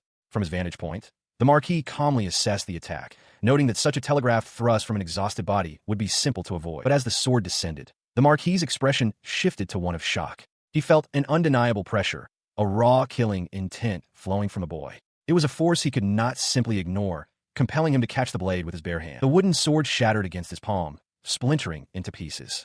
The Marquis stared at his hand and the broken weapon in utter disbelief, a stunned, "What?" escaping his lips. He stands impassively as the wooden sword splinters against his hand, the pieces flying apart. Rudolph, his final attack thwarted, stares in disbelief at the broken weapon. The sharp crack of splintering wood echoes through the training ground, followed by a panicked cry for the prince. Later, inside the Falkrands Manor, the halls are quiet. The prince has been put to rest in a lavishly decorated room to recover from the ordeal. Elsewhere in the residence, Lisbeth confronts her father, her face contorted with anguish and fury. She questions the necessity of his brutal methods, her voice trembling as she asks if he truly needed to go so far. The Marquis turns to face her, his expression unyielding. He explains that, considering the prince's position, he had no choice but to test him after the sparring match to see if Rudolph was truly worthy of being entrusted with his beloved daughter. She retorts, fiercely, defending the prince. She insists that his swordsmanship and physical skills are those of a complete novice only because he has never been properly taught or given any attention, not due to a lack of effort. The Marquis acknowledges her point, but directs her attention to the evidence in his hand. He holds up the shattered remains of the wooden sword, a new understanding dawning in his eyes. He dismisses the idea that the old sword simply broke at its durability limit. The break wasn't an accident, he realizes with a start. His Highness had deliberately aimed for that specific outcome. His mind flashes back to the duel, replaying the prince's seemingly random strikes. He now understands that he was subtly guided to block every attack at the exact same point on his hand, concentrating all the impact. It was a desperate gamble, he concludes, a calculated risk to see if the accumulated stress would finally shatter the weapon. As Lisbeth listens in stunned silence, the Marquis's expression hardens. He states that the success of the boy's tactic is not the truly important point. He continues his explanation to a confused Lisbeth, clarifying what Prince Rudolph truly demonstrated. It wasn't just the ability to judge the old wooden sword's weakness or find an opening despite the hopeless difference in skill. With a look of intense satisfaction, he declares that his Highness is a diamond in the rough who will shine with the right polishing. The Marquis admits to himself that it has been a long time since he felt the thrill of battle. At that same moment, in his chambers, Prince Rudolph begins to stir, murmuring softly as he drifts back toward consciousness. His eyes flutter open to find Lisbeth's face close to his own. He groggily recognizes her, while she exclaims his title in relief. He attempts to sit up, but sharp pain makes him cry out. Lisbeth quickly steadies him, urging him not to move yet. As he settles back, he realizes with a jolt that his head is resting on her lap.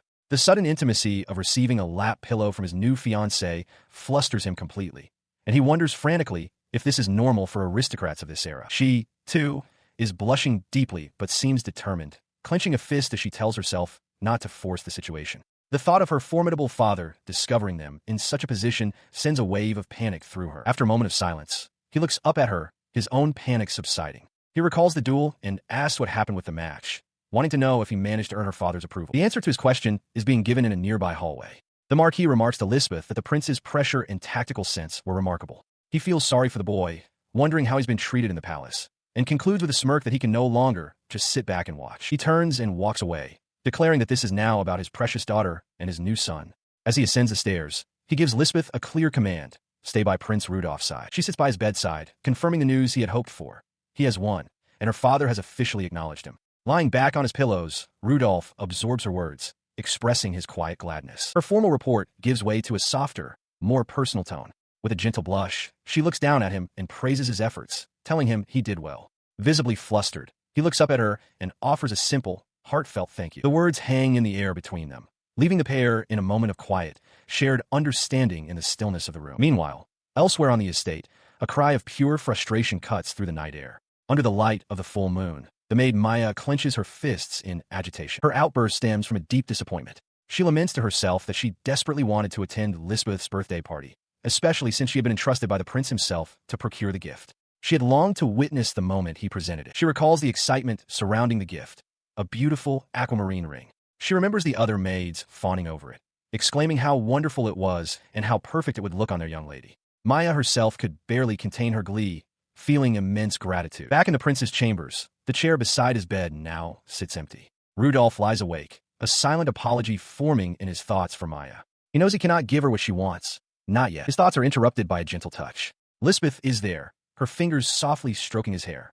A feeling of profound peace washes over him, and he wishes he could remain in this tranquil moment just a little longer. 2 weeks have passed since Lisbeth's hectic birthday. In a quiet palace garden, Prince Rudolph sits with her at a small table, wondering how she feels about the present he gave her. His question is answered as Lisbeth gazes, teary-eyed and overjoyed, at the beautiful ring on her finger. She thanks him profusely, promising to cherish it forever. Nearby, Maya marvels at the stunning piece of jewelry, remarking that it must have been chosen by an exceptionally talented maid. Rudolph apologizes, explaining that he wanted to give it to her on her actual birthday, but the timing didn't work out. Lisbeth quickly dismisses his apology, saying there's no need given how much happened that day.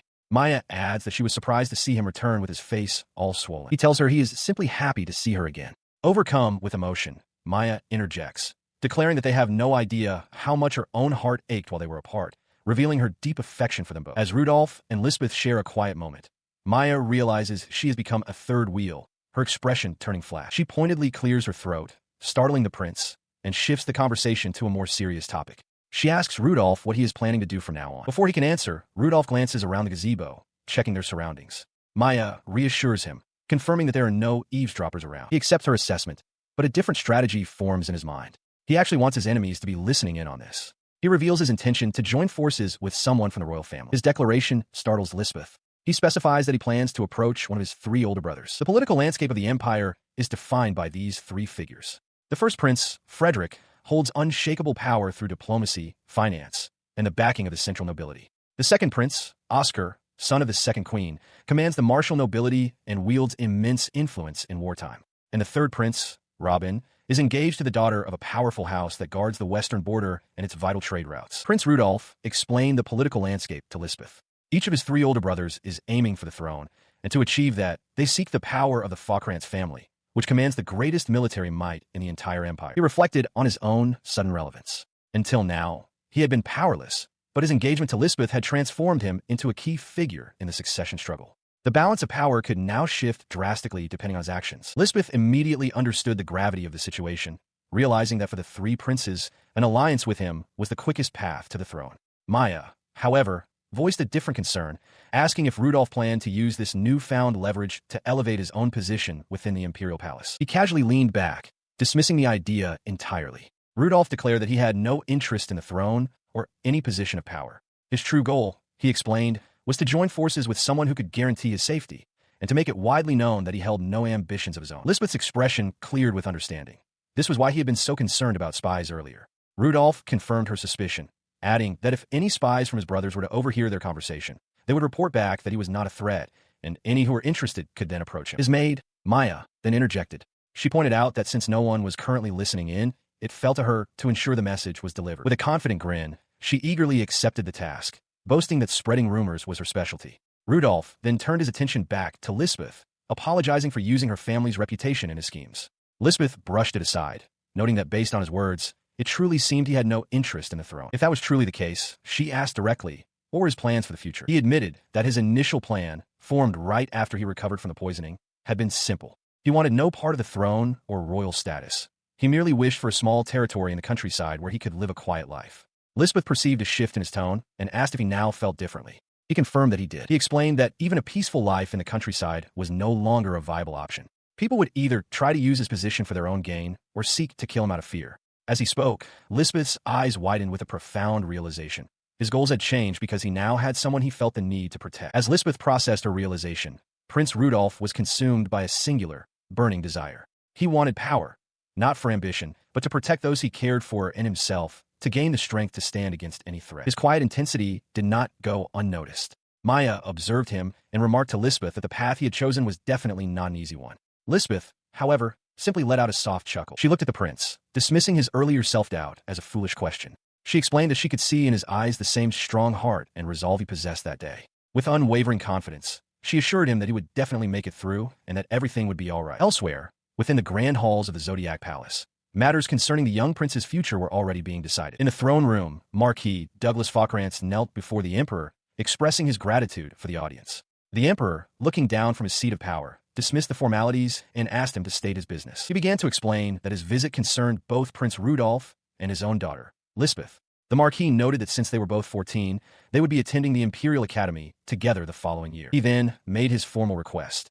In order to foster a better relationship between the two, he wished for Prince Rudolph to come and stay at the Fockrantz family residence. He pressed his case, arguing that if the prince was being treated poorly within the Imperial Palace, the Fockrantz family could protect him. More importantly, he added, a year would provide enough time to train the boy thoroughly. The Emperor listened, his expression unreadable as he considered the proposal. After a moment of silence, the Emperor slammed his hand down, his voice booming as he declared he would not allow it. The Marquis, shocked, demanded to know why. The Emperor stated firmly that Rudolph was still a prince of the Baldike Empire and could not live as a guest in a vassal's house. His official reason given, the Emperor's thoughts revealed his true motivation. He knew that if he were to lose his beloved son, his consort Beatrice would be heartbroken. The Marquis, still kneeling, could only look on in frustration, realizing the Emperor was thinking of that foxwoman and that she would never approve. He listened as Marquis Fockrantz, still kneeling, presented an alternative.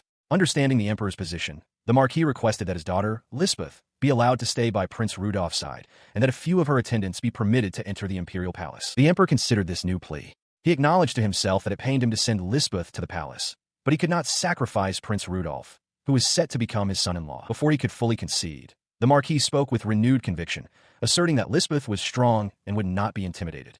If he wished to train the prince, he could simply visit the palace every day. Faced with such strong insistence, the Emperor sighed and relented, agreeing to the arrangement. His curiosity piqued by such dedication. The Emperor asked if Rudolph had shown something to warrant such strong words. The Marquis affirmed that he had. The Emperor's expression shifted to one of keen interest. He recalled that the Marquis had recently sparred with the prince and questioned if pitting the boy against the famed Obsidian War demon wasn't too reckless. The Marquis dismissed the concern entirely, confidently stating that with the right instructor, Prince Rudolph would eventually surpass even him. He noted that his words seemed to have piqued His Majesty's interest, concluding that despite all complications, the Emperor must still love his son. But as he processed the Emperor's reaction, a different thought struck him with the force of a physical blow.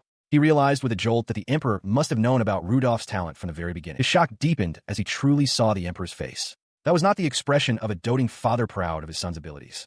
It was something else entirely, cold, sharp, and calculated. The chilling implication sent his mind racing. He questioned why the Emperor, knowing of Rudolph's potential, did nothing to help him develop it, a talent that would have greatly benefited the royal family. Even if he didn't want a concubine's son to wield power, he could have supported him as a knight to protect the other princes. Masking his turmoil, the Marquis announced his departure as the Emperor let out a soft, knowing laugh. As the Marquis stood, the Emperor called out to him. He stated that for the matter concerning his daughter, Lord Fockrantz would owe him one. The words hung in the air, turning a concession into a death. He stormed down the long, sunlit colonnade, his mind reeling from the Emperor's cold calculus. He slammed a fist against a stone pillar, his frustration echoing in the empty hall as he cursed aloud. He continued his hurried pace, a single question burning in his mind. Why? Why would the Emperor, his own father, intentionally mistreat Prince Rudolph with such utter disdain? The pieces fell into place with horrifying clarity. The one who ignored the talented prince, who created an environment where he was belittled, was none other than the Emperor himself. With this grim realization, the Marquis's expression hardened. If that was the case, then he would have to formulate a plan of his own. Meanwhile, back at Rudolph's residence, the prince expressed concern for Lisbeth, suggesting her father might be worried by her long visit. With a bright, untroubled smile, she informed him that it was quite all right. She would be living there starting that very day. The news sent Maya into a state of utter shock, while another maid confirmed that Lisbeth's room had already been cleaned and redecorated for her arrival. The prince, completely taken aback, turned on Maya, demanding to know why she hadn't informed him of this arrangement. Maya stammered an apology, admitting she thought it would be an inconvenience. As Lisbeth tried to clarify her intentions, Rudolph insisted that the issue wasn't the surprise, but the failure to report it properly. Elsewhere in the palace, a far less pleasant scene unfolded. Third Prince Robin sat at a table littered with the remains of a meal. A servant attempted to remind him of a meeting the next afternoon, but Robin cut him off with a sharp command to simply pick something out himself, warning the man not to bother him with trivial questions again, lest he be killed. He then leaned back in his chair, dismissing the matter with a wave. He turned his attention to his other retainer, asking if there was any juicy dirt on that pig, Rudolph. He mentioned hearing that Rudolph was starting to show an interest in romance and was looking for a fiancée. His retainer confirmed the rumor, informing the prince that Rudolph was now engaged to the daughter of the Fockrantz family. Robin scoffed in disbelief, sneering at the idea that anyone would even want to marry that pig. The confirmation sent him into a rage. He's engaged to such an important family? Robin bellowed, leaping to his feet and kicking the retainer who delivered the news. He seethed, declaring that the filthy pig was getting far too full of himself. His furious vows echoed from afar, a dark promise hanging over the unsuspecting trio. I'll crush him. I'll destroy Rudolph's engagement, no matter what it takes, he swore, his malice an unseen threat to the prince's newfound arrangement. A new day dawns at the imperial palace. Prince Rudolph, still weary from sleep, lets out a wide yawn as he walks through a sunlit corridor. His morning stupor is broken when he sees Lisbeth, who offers him a warm good morning. Caught off guard, the prince stammers a flustered greeting in return. The two stand in a moment of awkward silence. Lisbeth had begun living in the palace just the day before and is scheduled to stay for an entire year. Internally, however, their minds race with adoration. Lisbeth finds Prince Rudolph utterly wonderful, captivated by his silver hair shining in the morning sun and his amber eyes, which she compares to a sculpture. She wonders if she could possibly be the happiest girl alive. At the same time, Rudolph is completely smitten, thinking Lisbeth is too beautiful, her black hair and pale skin a work of art. He, too, believes he must be the happiest person in the world. Their mutual, overwhelming feelings are too much to bear so early in the morning, causing them both to let out a silent, internal scream. Later, at the breakfast table, a single piece of carrot lies abandoned on an otherwise clean plate. Maya immediately notices the leftover vegetable. She calls out to Prince Rudolph, asking if he is leaving his carrots again. Caught, the prince tries to defend himself, questioning if it's really so bad to leave just one or two. She sternly rebukes him, declaring that he won't grow big and strong if he doesn't eat properly and must stop leaving food behind. Rudolph protests that he isn't a child anymore. Nearby, a butler observes the scene and remarks to the chef that his highness has really mellowed out. The butler elaborates, stating that the prince seems like a whole different person since the poisoning attempt. The chef agrees, recalling that Rudolph used to fire any cook who dared to serve him carrots. He adds that Maya, standing her ground, is quite impressive. Holding the rejected carrot on her fork, Lisbeth turns to the prince. She asks him directly if he dislikes carrots, noting that this has been the case since they got engaged. He confirms it with a sheepish smile. Maya quickly interjects, pleading with Lisbeth not to spoil him. Lisbeth, however, calmly states that she doesn't mind and will take what's left, reasoning that the chef would prefer someone enjoyed the food. Her considerate words bring a warm smile to the chef's face, while Maya looks on, utterly stunned. Having finished his meal, he slams his fist decisively on the table, startling the nearby staff. Maya flinches in surprise while the butler and chef look on with wide-eyed shock. The shock gives way to astonishment. Maya exclaims that it's a miracle Prince Rudolph ate a carrot. Lisbeth simply offers a warm, pleased smile, and the butler claps his hands together, praising her accomplishment. Beaming with pride, Rudolph strikes a confident pose.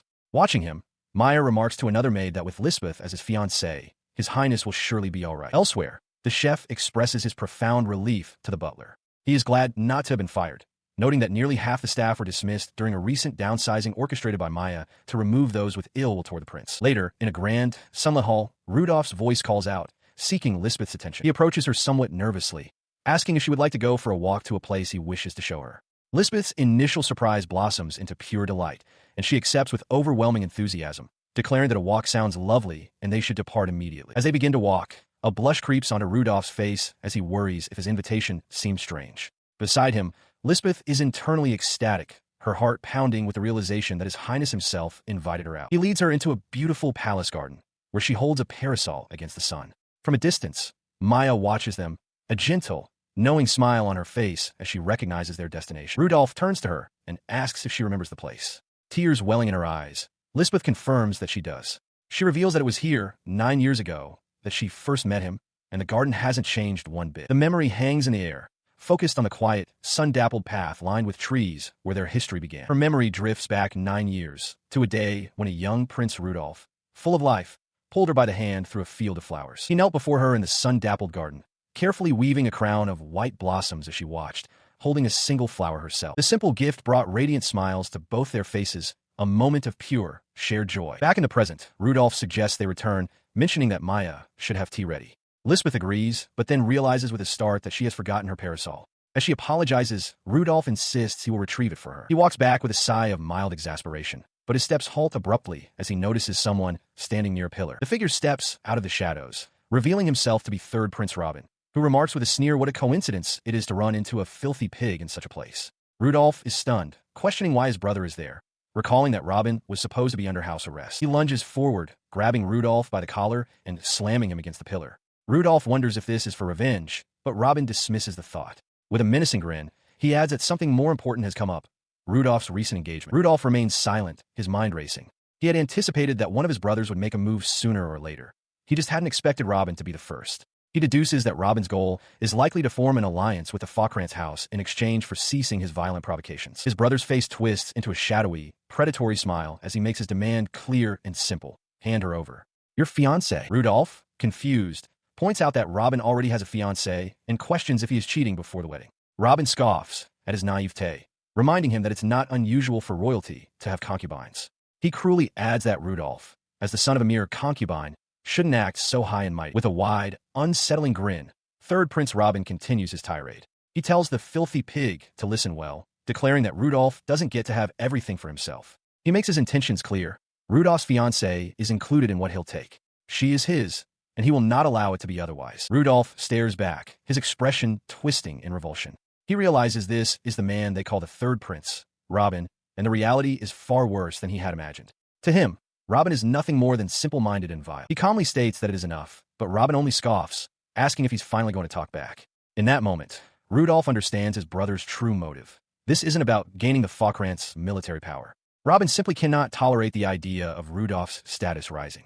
Declaring it a little brotherly fight, Robin lunges forward with a roar, telling the pig to brace himself as his fist flies toward Rudolph's face. Third Prince Robin snarls in fury as a metal hook is thrust towards his face. In an instant, he is sent flying backward through the air, a dark, whip-like force striking him with incredible power as Rudolph and Lisbeth watch in astonishment. The impact sends him crashing headfirst into the stone ground. Before he can recover, a heavy iron gate collapses from above, slamming down upon him. Rudolph and Lisbeth are stunned into silence, while Robin chokes on the ground, wondering what just happened. He struggles to his feet, cursing Lisbeth and demanding to know how she knew his identity. She stands over him coolly, remarking that she was merely startled when he seemed to lose his footing and fall. She then formally introduces herself. Lisbeth, eldest daughter of the Falkrant's family and fiancée to Prince Rudolph. Her calm demeanor vanishes, replaced by a chilling intensity. She warns Robin that if anything happens to Prince Rudolph, she will kill him. A moment later, her expression shifts to a bright, unnerving smile as she expresses her excitement to get acquainted, leaving Robin terrified and Rudolph flustered. After the incident, they reported that they had found Prince Robin unconscious from fall. As a servant rushes to the downed prince's side, Rudolph and Lisbeth calmly walk away, returning to the Scorpio Palace. Back in Rudolph's study, their quiet return is interrupted by an indignant Maya, who bursts in demanding to know why they left her behind. He apologizes, admitting he wanted it to be just the two of them. He finds it interesting that her true, protective feelings are showing. Lisbeth promises Maya can join them next time, prompting the flustered maid to think that if she had been there, she never would have let Robin get close. As Maya serves tea, Rudolph dismisses the idea of an alliance with his brother. He explains that joining forces with Robin was never an option, as he has already aligned himself with their older brother, first Prince Frederick. Lisbeth considers this, concluding that their only remaining potential ally is the second prince, Oscar. Rudolph, however, quietly reflects that the main reason for his actions was that Robin had tried to lay hands on Lisbeth. He looks up, his expression firm, and corrects her. The one he has his sights on is not Oscar, but the first prince, Frederick. The declaration hangs in the air, leaving Lisbeth utterly shocked. He confidently reassures his companions that everything will be fine, as he knows exactly what is happening. He explains that his brother, Robin, harbors a near-deranged jealousy and a severe inferiority complex toward their other brother, Frederick. Continuing his analysis, Rudolph details the root of the issue. Their birth mother, First Empress Alicia, is utterly devoted to the gifted elder brother. Frederick is superior in every way, possessing brilliance, talent, and overwhelming charisma, leaving no hope for Robin in his mother's eyes. This has rendered Robin's emotional state so fragile that he can only maintain his balance by having someone to look down upon. He then poses a question to Lisbeth and Maya, whose expressions shift to shock. What do they think will happen if someone like him, the so-called filthy pig, joins forces with Frederick?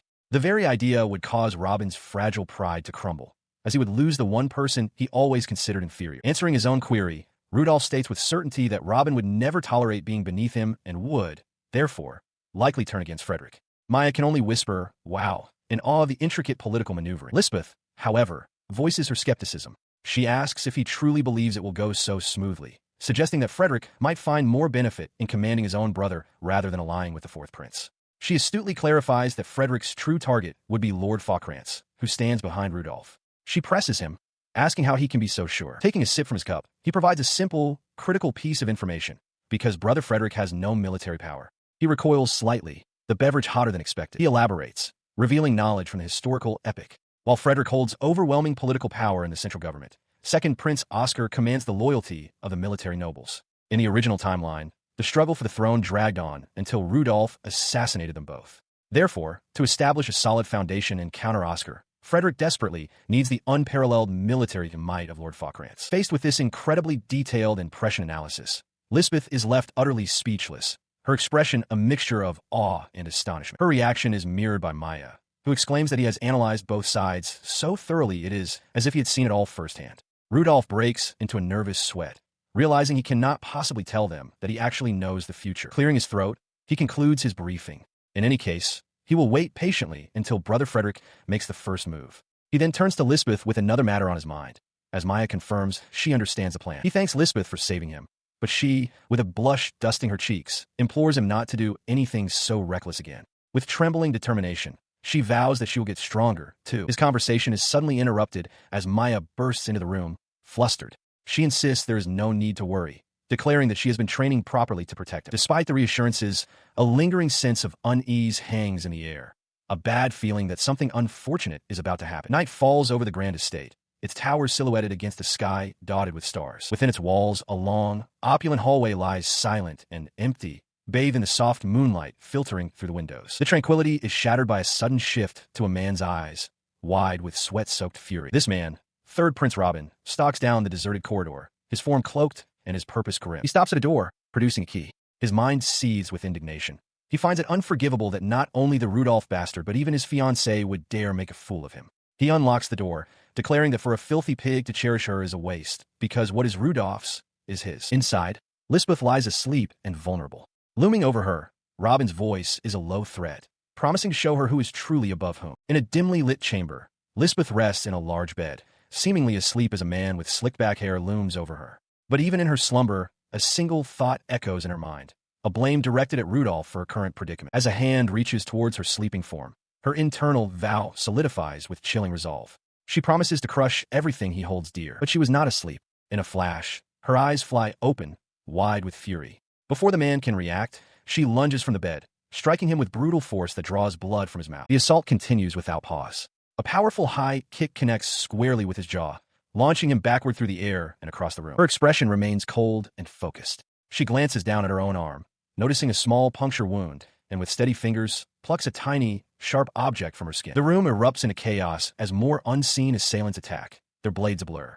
Yet Lisbeth stands her ground, a whirlwind of defensive motion, deflecting every strike that comes her way. Moments later, the first attacker is subdued, his face grotesquely swollen and bruised from the ferocity of her counterattack. The aftermath unfolds in an ornate drawing room. Prince Rudolph stands calmly beside Lisbeth, while Maya waits attentively nearby. In the background, the defeated assailants are bound and kneeling. Rudolph turns to Lisbeth, remarking with a hint of a smile that he told her it would all go smoothly. He gestures towards the captives, identifying them for Lisbeth as the suspicious guards they had captured earlier.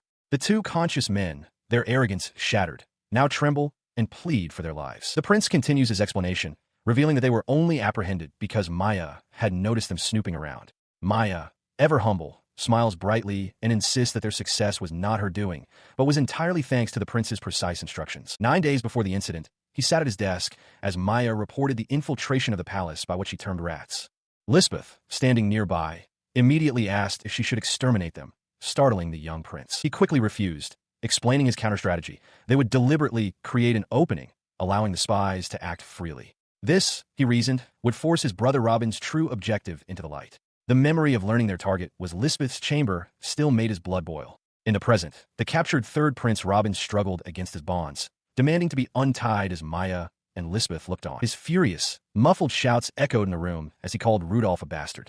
One of his own bound retainers looked on in disbelief, questioning if his master truly thought he could get away with such a scheme. The retainer then turned his anger on Robin, reminding him that they had opposed this from the very beginning, warning him time and again to stop antagonizing Prince Rudolph and simply fulfill his duties. Robin exploded in rage, screaming at the servant to shut up and threatening to kill him. He ranted that he only stole the key to startle Rudolph and that he had to put that pig in her place, declaring that Lisbeth would be better off with him. The prince's vile words provoked a chilling reaction. Lisbeth, clenching her fists, internally branded him a fool and considered ensuring he could never produce an heir. Maya, with a sharp smile, offered her assistance, prompting a panicked Rudolph to tell them both to stop, despite admitting he liked the idea. Steering them away from their violent thoughts, he stated that there was no need for such a risk. Instead, he declared they would hand Prince Robin over to the emperor for official judgment. He knew the consequences would be severe. For an engaged man to assault his younger brother's fiancée was a grave crime. Robin's engagement would be annulled, and he would face years of confinement, or at worst, banishment from the imperial family, an unprecedented scandal. Despite the certainty of this punishment, Lisbeth seemed concerned, asking if he was truly okay with this outcome. Rudolph smiled, assuring her that as long as Robin was gone from his sight and she was unharmed, that was enough. Yet, a flicker of trouble remained in his eyes. His gaze fell upon Robin's 3 retainers, still kneeling in their bonds. Though they had been coerced into action, he knew their punishments would ultimately be far harsher than their masters. A sudden commotion shatters the palace's quiet. A maid bursts through a set of double doors, her face pale with panic, calling out Prince Rudolph's name. She warns him that something terrible has occurred, a situation that could, in some cases, even lead to death. The young prince freezes, his eyes wide with alarm. The cause of the alarm immediately becomes clear. Standing before him with an air of unshakable authority is the first empress of the Baldyke Empire, Alicia, the mother of his half-brothers Robin and Frederick. Flanked by her own maids, she offers a placid greeting. "Good day. It has been some time, Prince Rudolph." The prince and Maya can only stare, utterly shocked by her sudden appearance. He quickly processes the situation, his mind racing. He wonders what could possibly bring the empress to his palace. The only logical conclusion is that her network of spies has already informed her of the recent incident. Yet her arrival is unerringly swift. Her voice, deceptively sweet, cuts through his thoughts. She explains that she heard a commotion and her curiosity was piqued, demanding to know the meaning of a scream she heard. Her polite inquiry barely conceals a deep-seated contempt. She leans in slightly, her gaze sharp and calculating. The empress issues a veiled threat, stating that depending on his answer, this entire affair could easily become a matter of his personal credibility. He lowers his head for a moment, collecting his thoughts. He realizes she has made her move first, fully aware that Robin is being held here. Turning to a confused Maya, he clarifies the political reality of the situation. As the administrator of the Scorpio Palace, he is solely responsible for any trouble that occurs within its walls. With his resolve hardened, he prepares to reveal the truth of the matter. He faces the empress, a confident plan forming in his mind. This, he realizes, is his chance. He begins his explanation, stating that a rat managed to slip into the palace the previous night. While they successfully captured it, he adds, the guards are struggling to restrain the rampaging creature. Intrigued, Empress Alicia calls it a troublesome little rat and coolly asks him to hand it over to her. He recognizes her true intention immediately. Her goal is to rescue Robin. He thinks to himself that it won't be so easy, Riley noting that he was just considering keeping a pet in the Cancer Palace. The situation, he concludes, is indeed troubling. He stands his ground, directly refusing her demand. He explains that if he simply lets the rat go, he will have no explanation for the Emperor. He declares the incident a failure of his own management, as she herself pointed out moments ago. Unfazed, Empress Alicia offers a solution. She will personally take the rat into her care, assuring him that His Majesty will surely understand if she is the one to explain the situation. He sees through her ploy instantly, disgusted by her shamelessness. If he hands Robin over so easily, the entire incident will be buried, and the retainers who were coerced into the plot will likely face the full, unmitigated punishment. He rejects her offer internally and resolves to pursue a different path. He faced the Empress and her retinue, holding up 3 fingers. He announced that he had 3 requests to make of her. If she would hear them, he would then hand over the captive prince. Her initial surprise gave way to a faint, amused smile. She questioned if 3 requests weren't a bit too greedy. Beside her, Maya and Lisbeth looked on in shock, realizing he was using Prince Robin as a bargaining chip. He, however, did not see it that way at all. With a firm gaze, he asserted that he was the one taking a risk by acceding to her wishes, and that she should see his proposal as generous. After a moment of silent consideration, the Empress relented. She agreed to hear his terms, prompting him to state his requests. He began, stating his first request, that Prince Robin be kept outside the Scorpio Palace so he could no longer cause trouble there. His second request was for Empress Alicia to treat the entire incident as if it had never happened. The Empress found the first condition acceptable, but Rudolph clarified that the second meant carrying on as though nothing had changed since the day before. The implication of this was clear. The men from the Taurus Palace, Robin's retainers who were currently bound, were also to be treated as though nothing had transpired. She found this condition unexpectedly agreeable, remarking that it was very well played. The Empress conceded that having people executed simply for serving Robin would be a dreadful affair. Rudolph offered a simple thank you. With 2 conditions met, she inquired about his final request, expressing hope that it would be of mutual benefit like the first 2. Internally, she acknowledged that sparing Robin's retainers avoided unnecessary discord, making it a gain for her as well. His demeanor shifted, a shadow falling across his face as a slight smirk appeared. He began by reminding Empress Alicia of something she was already aware of, that he felt out of place in the palace. He continued, explaining that it was only natural for him to be despised, as someone of his background could never be truly welcomed. His mother, he recounted, was merely the emperor's concubine, yet she had dared to demand an inheritance for her illegitimate child, as if asking for a precious jewel. Prince Rudolph speaks directly to Empress Alicia, apologizing for his roundabout approach.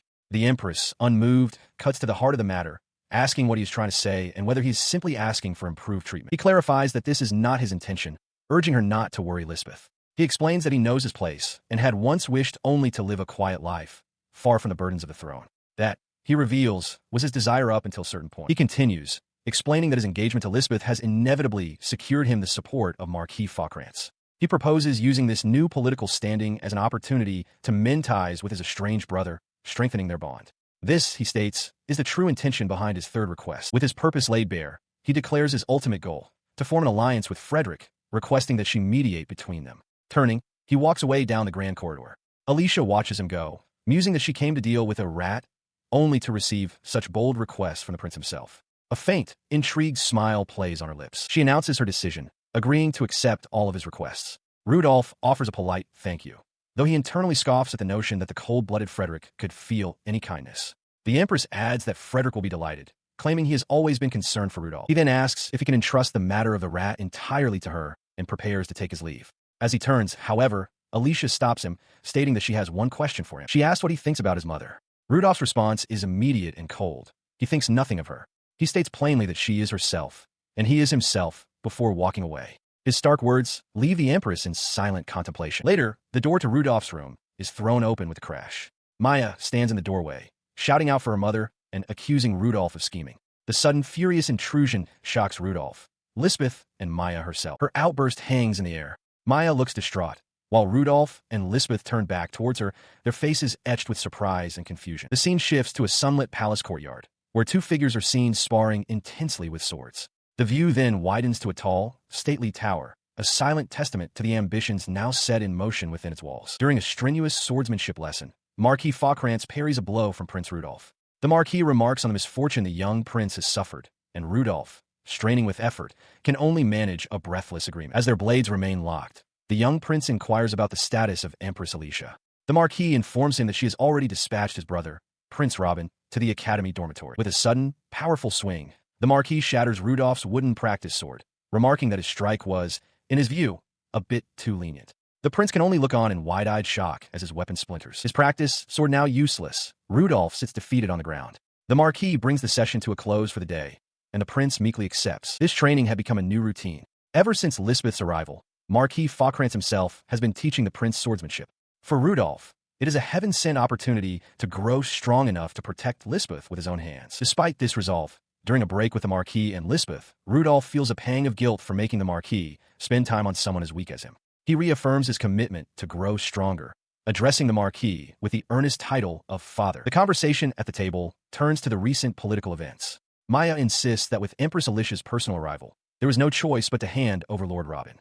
Lisbeth concurs, adding that conflict would have been certain without making concessions. He quietly interjects, his head bowed in shame. Rudolph tells them that he already knows and that they don't need to remind him of his difficult decision. It is the Marquis who breaks the heavy silence, surprising Lisbeth. He states that he doesn't mind Rudolph using his name as leverage in the negotiation. He explains that he noticed how fervent the prince was in his training and understood it was for a greater purpose. He continues, his stern expression suddenly melting away into a booming, joyous laugh. The Marquis declares that, far from being angry, he is actually overjoyed to see how rapidly his highness is improving.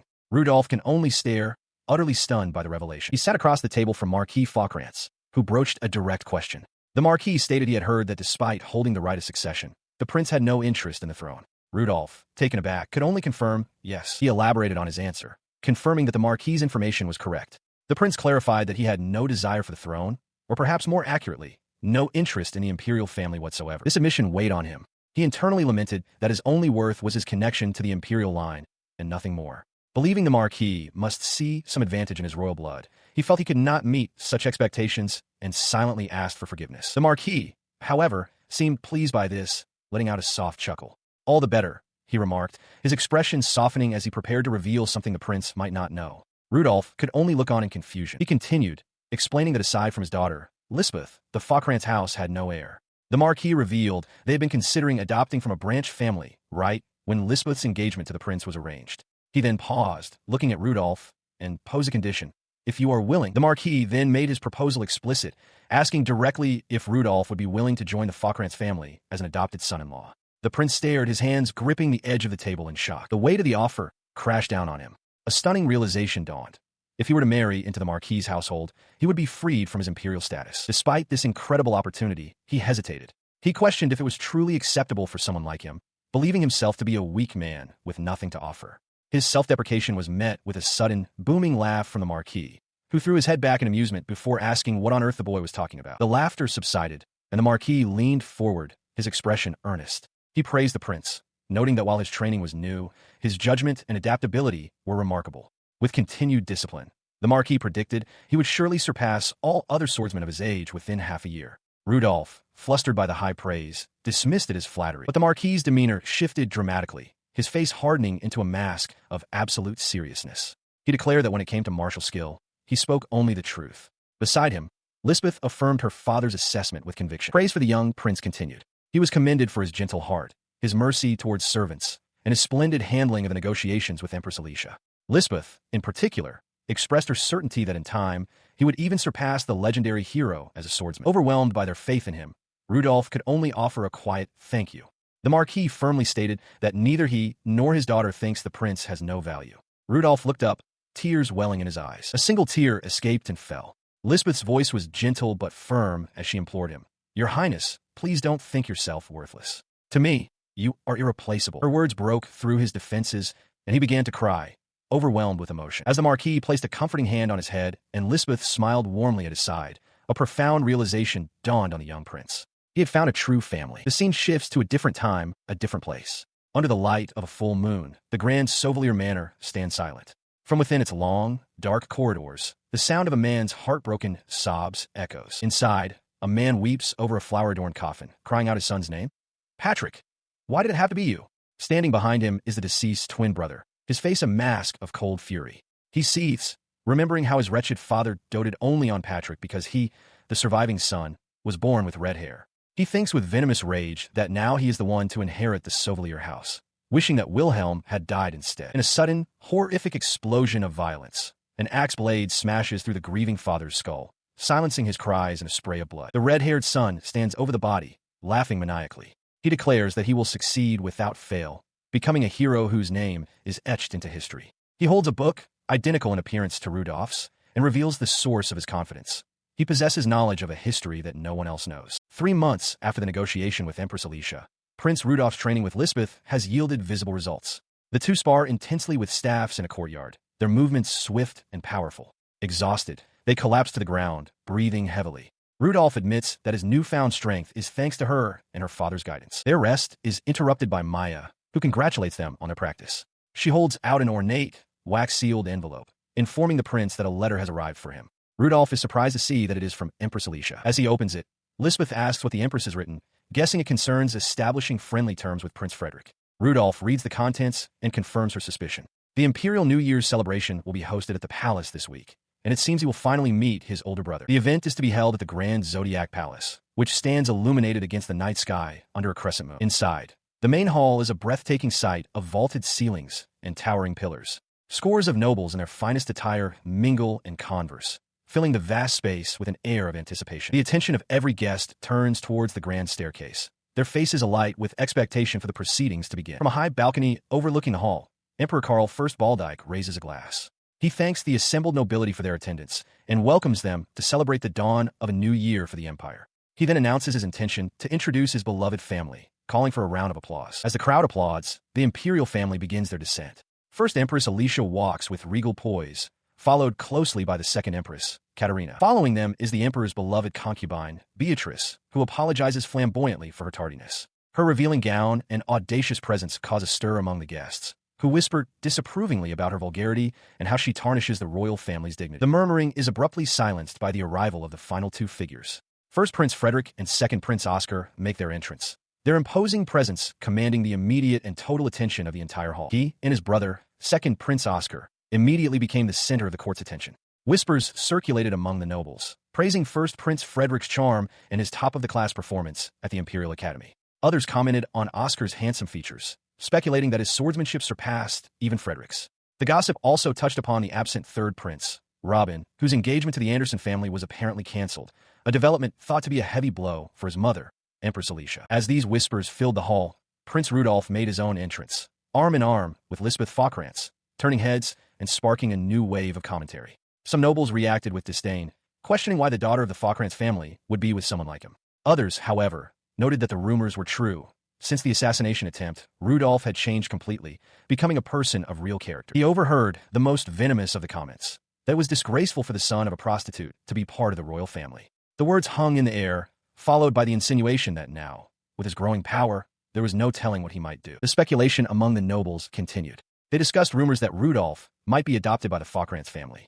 Should that happen, they reasoned, he would lose any claim to the throne and the dignity of the imperial line would be preserved. This talk highlighted the central political question hanging over the court.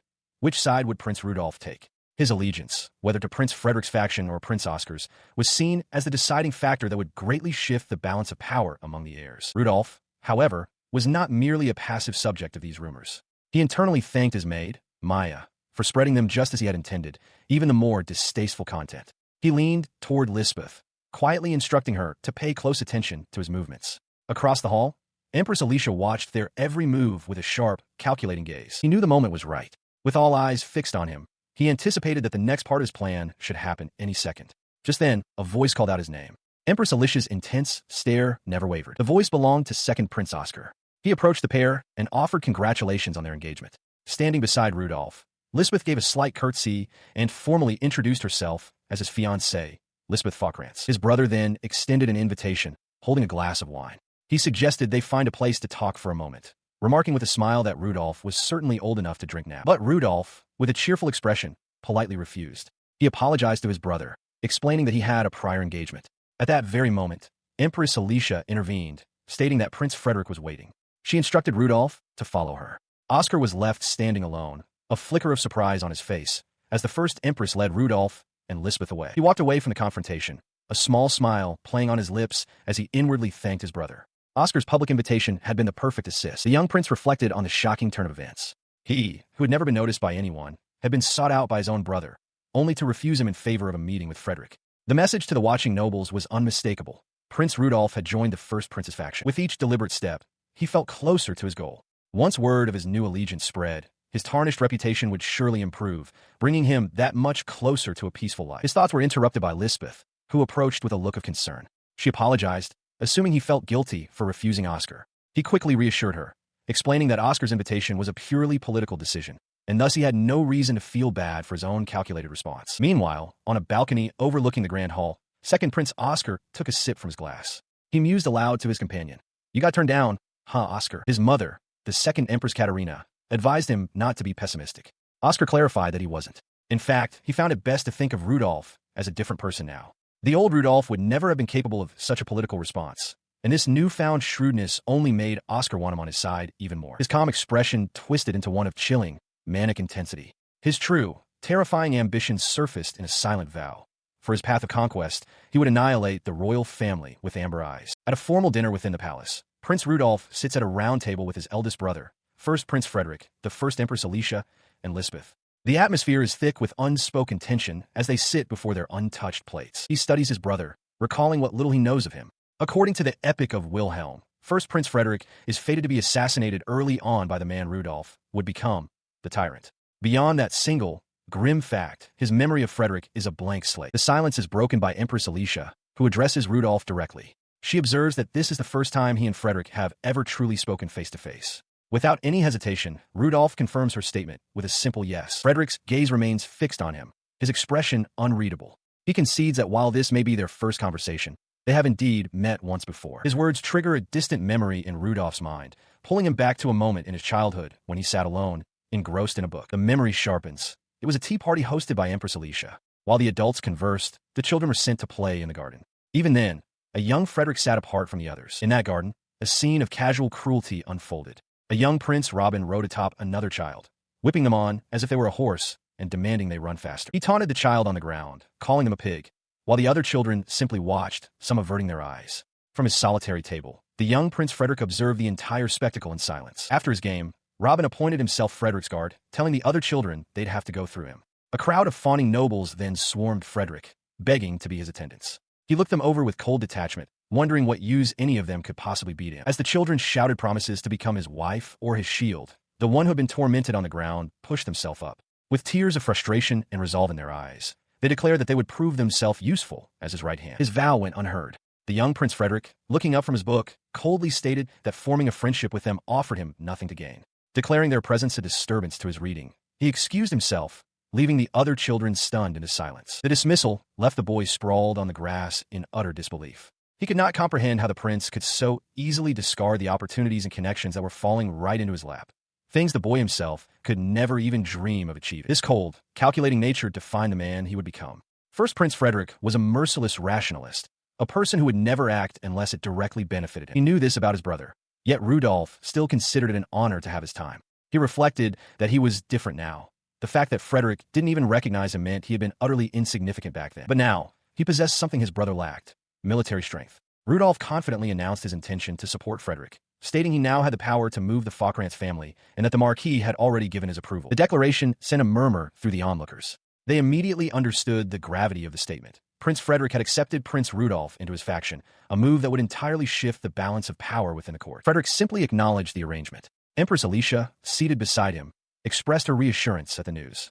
She then turned the conversation to Rudolph's impending enrollment at the Imperial Academy, suggesting he ask Frederick, a former student council president, for advice. Rudolph dutifully expressed his respect for his elder brother as a model for all students, but internally, he lamented being obliged to engage in such meaningless small talk, his thoughts drifting to his mother. His conversation with Rudolph seemingly concluded. Frederick abruptly stood to leave. He announced that he had other appointments with nobility and excused himself, leaving a stunned Alicia and Lisbeth in his wake. Rudolph watched him go, a cold realization dawning on him. He had been naive, overestimating himself completely. He finally understood. Frederick had no personal interest in him. Having completed the ritual of forming an alliance with the Falkrantz family, there was no longer any reason to speak with him. Rudolph himself held no value. The true value lay with a powerful family standing behind him. A bitter, pained smile formed on his lips. His head fell into his hands. Why was he so shocked? Did he truly believe he could achieve revenge for that day long ago by merely borrowing someone else's authority? The weight of his own powerlessness crushed him. He bitterly reflected on his own naivete. Had he truly expected a pleasant chat with Frederick just because he had secured the Falkrantz family's backing? The cold reality of his brother's transactional nature settled in. As he stood there, lost in thought, he felt a gentle warmth envelop his hand. Lisbeth had taken it in hers, her gaze soft and reassuring as she promised him that she was there for him. Her quiet support brought a faint, genuine smile to his lips. He turned to her, his voice filled with gratitude as he thanked her. Their exchange did not go unnoticed. Empress Alicia approached, offering a hollow apology for Frederick's busyness. She dismissed the entire meeting as a mere charade, a ritual meant only to display power to the other nobles. The Empress's assessment was brutally accurate. Having fulfilled his purpose of securing the Falkrantz alliance, Frederick gave his younger brother no further thought, his expression distant as he departed. Just as she finished her cutting remarks, the Empress paused, as if remembering something. She called out to Rudolph, startling him from his thoughts. She declared that she felt the return he received was insufficient. Citing her own considerable power as the first Empress, she made a stunning offer. If he needed anything, he should feel free to ask, for from now on, they were allies. Rudolph could only stare, dumbfounded. He was taken aback by her proposition, admitting to himself that he had expected her to be a much stricter person. Cautiously, he accepted her offer, as the Empress smiled with satisfaction. Before he could fully process the offer, a wine glass flew past his head, shattering against a nearby surface with a sharp crack.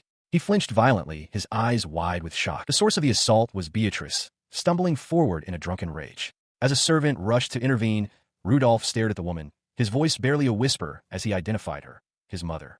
He noted her unusual presence, as she typically vanished after the initial greetings, but now she was here, intoxicated and furious. He stood frozen as his mother, Beatrice, erupted. When a servant attempted to intervene, she furiously hurled the contents of her glass into the man's face, roaring for him to shut up. Her expression twisted into a menacing sneer, saliva dripping from her lip as she loomed over her son. She proposed a private family chat, and then, without waiting for an answer, seized his arm. As she dragged him away from the stunned onlookers, she commanded him to forget the ugly woman he had been speaking with. In a grand, column-lined hall, Prince Rudolph stands before his mother, Beatrice. He appears hesitant as she approaches, asking if he has something to discuss, perhaps a private family chat. He turns away slightly, stating coolly that he has nothing in particular to discuss with her. He then questions why she isn't with the Emperor, as is her custom. Beatrice smiles, explaining that His Majesty is occupied with official duties, and more importantly, she wanted to see him. Without warning, she embraces him tightly from behind. Rudolph freezes, completely shocked by the sudden and unfamiliar gesture of affection. He violently shoves her away, demanding to know what she is doing. The thought flashes through his mind that never, not even once in his childhood, has she ever held him. Beatrice feigns a wounded expression, asking if he is going through a rebellious phase. She then begins to apologize, claiming she was desperate and couldn't give him the attention he deserved. Beatrice recounts her past, explaining she was born to a noble family with nothing but a title. After her parents mismanaged their assets and lost everything, she drifted through menial jobs until she was hired as a servant, where she caught the eye of the emperor. She continues, admitting she was not from a lineage suitable to be the emperor's official wife. Nevertheless, she clung to her position in the imperial house, and soon after, Rudolph was conceived. Her voice cracks with emotion as she insists everything was to give him a better life. She cries out that her fear of being cast aside by His Majesty was not for herself, but because she was terrified of Rudolph being left with nowhere to belong. The prince stares back, his eyes wide with disbelief. His shock hardens into cold resolve. Looking directly at his tearful mother, he states with chilling certainty, "That's a lie." He presses his accusation, demanding to know why she neglected him if her story was true. He reminds her that she always prioritized entertaining the emperor, treating Rudolph as a nuisance whenever he sought her help. He recalls her past words to him, that it was obvious she only had him so she could remain in the imperial family. With this painful memory resurfacing, he asks the question that has defined his existence. "Mother, why did you give birth to me?" Beatrice stands frozen, unable to answer. He stood his ground, answering his mother's unspoken question with a simple declaration, "I am myself." Beatrice let out a weary sigh, dismissing his words as a performance. She called him an insolent brat and wondered aloud who he could possibly take after. Before Beatrice could respond, another voice cut in. Lisbeth, the eldest daughter of House Falkrantz, approached them, pointing directly at Rudolph. She dismissed the rumors of him becoming her adopted son-in-law as some kind of mistake. Beatrice ignored the interruption, her focus locked on her son. She commanded him to think carefully, questioning if he understood what he owed the imperial family. She made the stakes clear. If he married into Lisbeth's family, he would be abandoning his title as a prince. The weight of her words struck Rudolph, his eyes widening in shock. His shock curdled into a raw, trembling anger. What did he owe the imperial family? The question echoed in his mind as a vision of his past self, small and ignored, surfaced. He internally screamed, questioning if she had any idea how much he had suffered because of his position. He forced himself to regain his composure, seeing his mother's true intentions with cold clarity. This woman, who clung so desperately to the imperial family, was not worried about him. She was only desperate to protect her own status, and for that, she needed him to remain a part of the royal lineage. This sudden understanding caused him to burst into laughter, a wild and unsettling sound that startled Beatrice. He saw it now. Without even realizing it, he had stumbled upon the perfect path. His laughter infuriated her. "What are you smiling about?"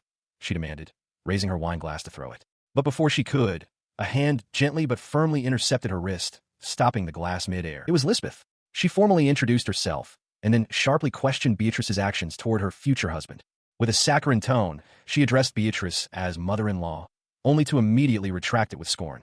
Lisbeth condemned her for not even offering a greeting, declaring her upbringing had reared its ugly head.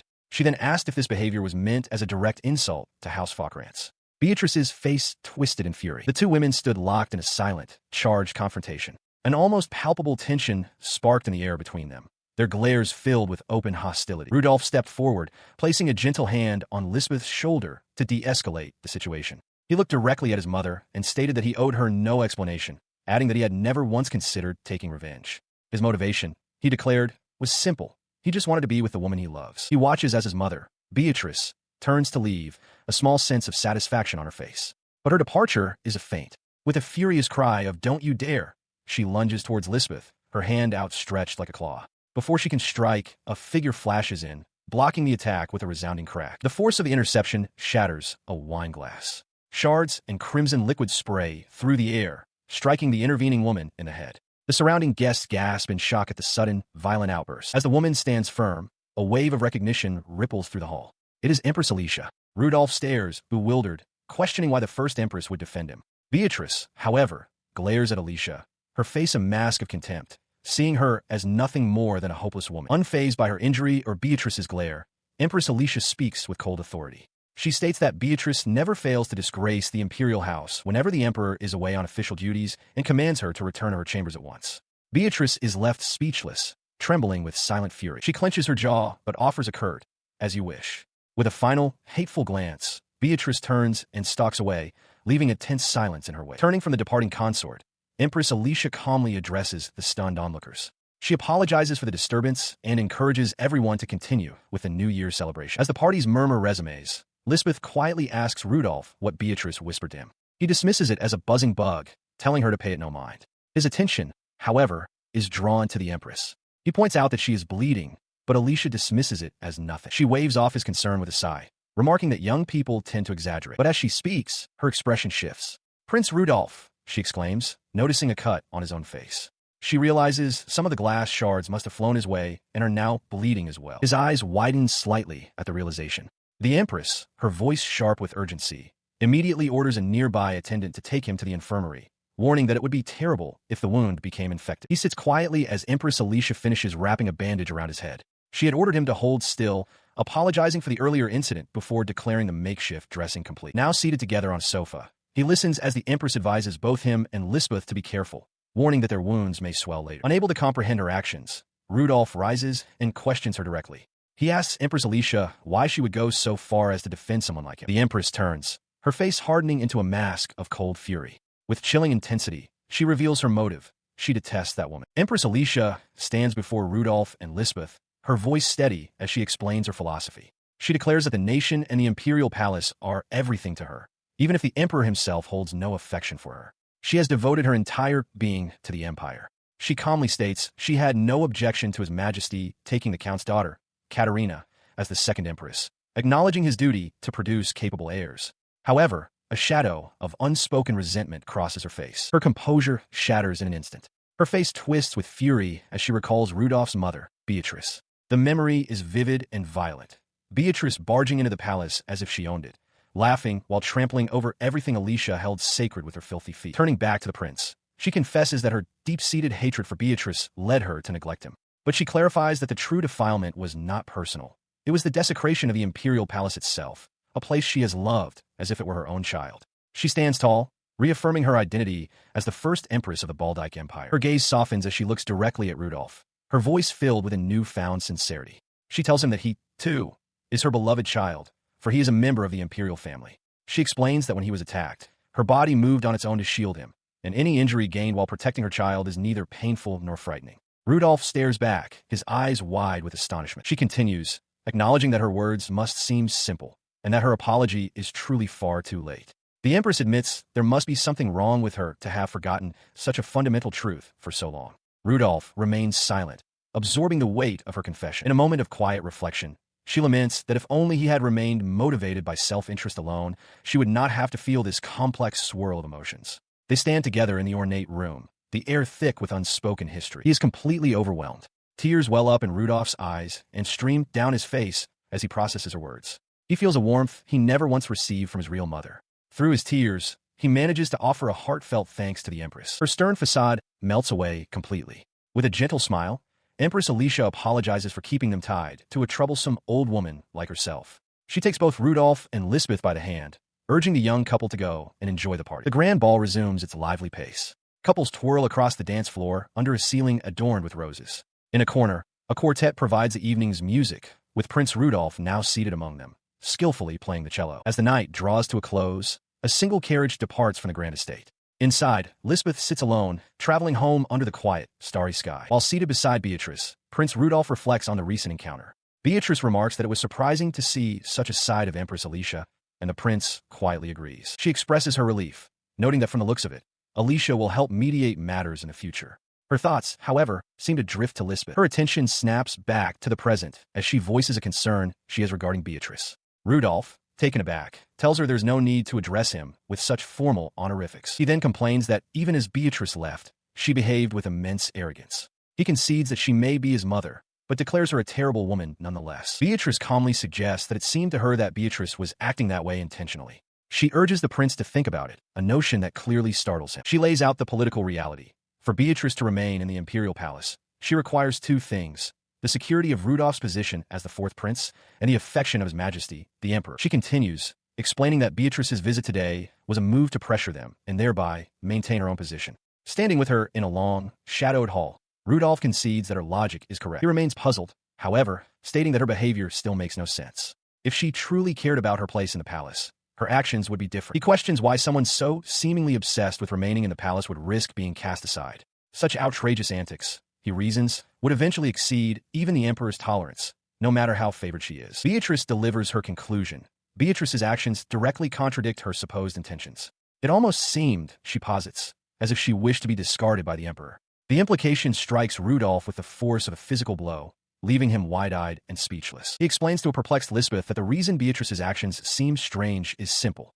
Lisbeth is sensible and level-headed, whereas a fool acts against reason. He continues confidently, stating that once he marries into her family, Beatrice will no longer be permitted in the palace, rendering her schemes irrelevant to them. His words cause Lisbeth and Maya to erupt in flustered shock. Lisbeth sputters that he's speaking of such distant plans when he hasn't even enrolled in the academy yet. Recovering her composure with fiery determination, she declares that they will hold the wedding ceremony immediately upon his graduation, insisting the time will pass in the blink of an eye. As their carriage travels under a starry night sky, Lisbeth continues to excitedly plan their grand celebration, noting that her dress and his tuxedo still need to be tailored. An exasperated Rudolph reminds her that his school uniform must come first. Meanwhile, in a darkened hall of the imperial palace, the emperor's voice echoes.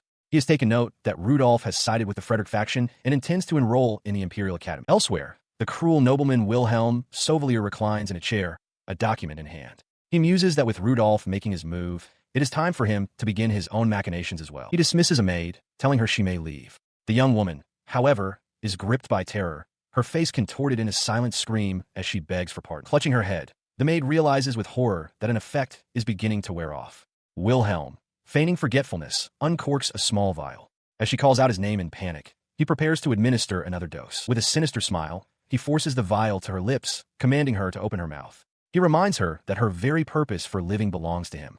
Her resistance vanishes, her eyes turning blank white. She thanks him profusely, declaring that to live and die for him is her greatest joy. As Wilhelm looks on with satisfaction, a knock sounds at the door. The door opens to reveal Lord Sauvelier. He apologizes for the interruption, seeing his son with the kneeling maid. He asks if there was any trouble at the celebration, to which Wilhelm calmly replies that everything is fine. An elderly subordinate reports to his master, assuring him that there are no suspicions. No one, he confirms, suspects that his master's father, Yolin, is dead. His master, Wilhelm Sauvelier, grins with cruel satisfaction. He orders the man, whom he addresses as Claude, to continue serving as his double. Bowing his head, Claude pledges to carry out the command. With his instructions delivered, Wilhelm turns and walks toward an open balcony, the curtains billowing in the night air. He resolves that he must return to the academy the following day. He steps out under the full moon, overlooking the sprawling city lights. Clutching the familiar vial in his gloved hand, his face contorts with malevolent purpose as he declares his ultimate ambition, to destroy this nation. Inside a carriage, Lisbeth is in tears, distraught over the fact that the Imperial Academy dorms are separated by gender. She cries out that she doesn't want to be separated from Prince Rudolph. Her outburst is cut short by Maya, who chides her for reverting to formal titles. Maya reminds her they had agreed to call each other by nicknames, and insists they do so with affection. Her insistence causes both Rudolph and Lisbeth to blush deeply. He nervously stammers her new nickname, Liz, while she shyly tries out Rudy-sama. Watching their flustered interaction, Maya can barely contain her delight, thinking to herself how incredibly cute the two of them are. Maya smugly reminds them that this was their own idea back when their uniforms were being made, a fitting arrangement since they would be classmates. 3 months have passed since that day, and they are now on their way to the Imperial Academy's entrance ceremony. Their conversation is interrupted as a new figure appears, hanging upside down from the carriage doorway. The young woman, identified as Anne, a personal attendant and intelligence agent for the Falkrantz family, calmly tells Maya to stop teasing her employers. Lisbeth, however, is amused by the intervention and urges and to scold the unrestrained Maya even more, much to Rudolph's nervous amusement. The carriage suddenly lurches to a stop, and, having already assessed the situation, reports that she has investigated the cause. There is a complete blockage 3 kilometers ahead, and a long line of carriages is at a standstill. She explains that a horse from carriage up ahead stumbled on a stone and injured its leg, blocking the road. The group realizes with dismay that they will not make it to the entrance ceremony in time. Rudolph sighs, noting that as members of the royal family, they cannot be late. Lisbeth, her expression hardening with resolve, points out that running would be faster. He agrees without hesitation. Calling her Liz, Rudolph tells Maya and they will meet them later and takes Lisbeth's hand. As the two run off, Maya remarks too and how completely different Lisbeth acts when she's with His Highness. Determined not to be late, Rudolph and Lisbeth run side by side down the road, passing the long, unmoving line of carriages. He and Lisbeth sprint through the academy's corridors, just managing to make it in time. As they rush past, another student, engrossed in a book, glances up at them with a sharp, discerning look. The student's intense gaze follows them as they disappear down the hall, the grand spires of the Imperial Academy looming behind it. Inside the main hall, the entrance ceremony is already underway. Rows upon rows of new students, all clad in their fresh uniforms, stand at attention before the Academy's faculty. Among the crowd, Rudolph and Lisbeth find their places, standing alongside the intense, book-reading student and another boy with dark hair. After the ceremony concludes, the students disperse. Rudolph watches as his new classmates walk through the sunlit colonnades, heading towards their respective classrooms. Inside their assigned classroom, a large, imposing man introduces himself as Boris Armian, their homeroom teacher for the next 3 years. He announces that they will begin with introductions, one by one. As a girl introduces herself as April from the Svensson family, Lisbeth nervously whispers to Rudolph that she is not good at this sort of thing. The next student to stand is a cheerful, well-developed young woman. She introduces herself as Sheila, the eldest daughter of the Anderson Frontier Marquis family, and asks everyone to treat her well. Her charming demeanor immediately captivates several of the male students, who are audibly impressed by her beauty and physique. Her family name, Anderson, strikes a chord with Rudolph. He suddenly recalls that she is the former fiancée of his brother, Prince Robin. The realization causes a commotion among the other boys, prompting their teacher, Boris, to slam his hand on the desk and roar for them to stop making a fuss. His flustered reaction does not go unnoticed by Lisbeth, who leans in close. He stammers, trying to explain that he was only looking because he recognized her as Robin's former fiancée. But his explanation is cut short as the teacher calls for the next person. It is his turn. Taking a breath to compose himself, Rudolph stands and faces the class. With a steady voice, he introduces himself. I am Rudolph Furstbaldyke. His classmates react with a mixture of surprise, curiosity, and scrutiny upon hearing the royal name. He had anticipated cold stares and a hostile reception from the entire class, but their reaction to his royal status was far more subdued than expected. The prince found this lack of animosity puzzling. His attention is then drawn to one particular student, Sheila, who gazes at him with an unabashed, blushing smile, her hands cupping her cheeks in open admiration. Before he can react, Lisbeth, seated beside him, rises to her feet. She begins her own introduction, announcing herself as the eldest daughter of the Faukrantz family. She continues with unwavering confidence, declaring that she is Lisbeth, the fiancée of Prince Rudolph. With a protective air, she informs the class that any opinions regarding the prince should be directed to her, leaving her classmates utterly stunned. Lisbeth's expression hardens into one of fierce determination, a clear warning to anyone who might challenge her claim. Nearby, Sheila's cheerful smile remains, seemingly unaffected by the tense declaration. Later, while walking through the academy grounds, Rudolph remarks on Sheila's daring nature, noting that she might be the first woman since Maya to be so unfazed by him. He admits a certain curiosity about her. Lisbeth, however, advises caution, reminding him that first impressions are vital and that it would be wiser not to attract too much attention. Their discussion is cut short as Sheila herself approaches them with boundless enthusiasm. She greets them warmly, exclaiming what an honor it is to be in the same class, and that she had been hoping for an opportunity to speak with them both. She promptly invites them for tea as a gesture of friendship.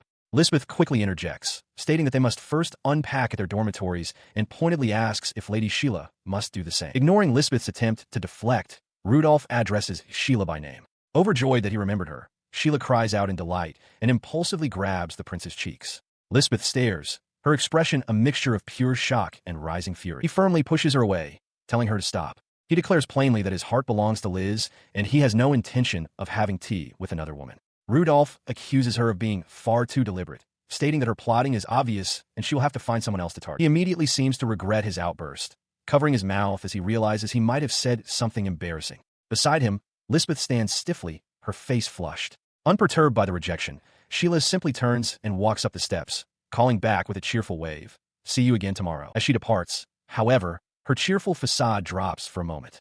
With a soft click of her tongue, she glances back, a sly, knowing look in her eyes as she brings a finger to her lips in a silent gesture of secrecy. At the Imperial Academy, student housing is strictly segregated.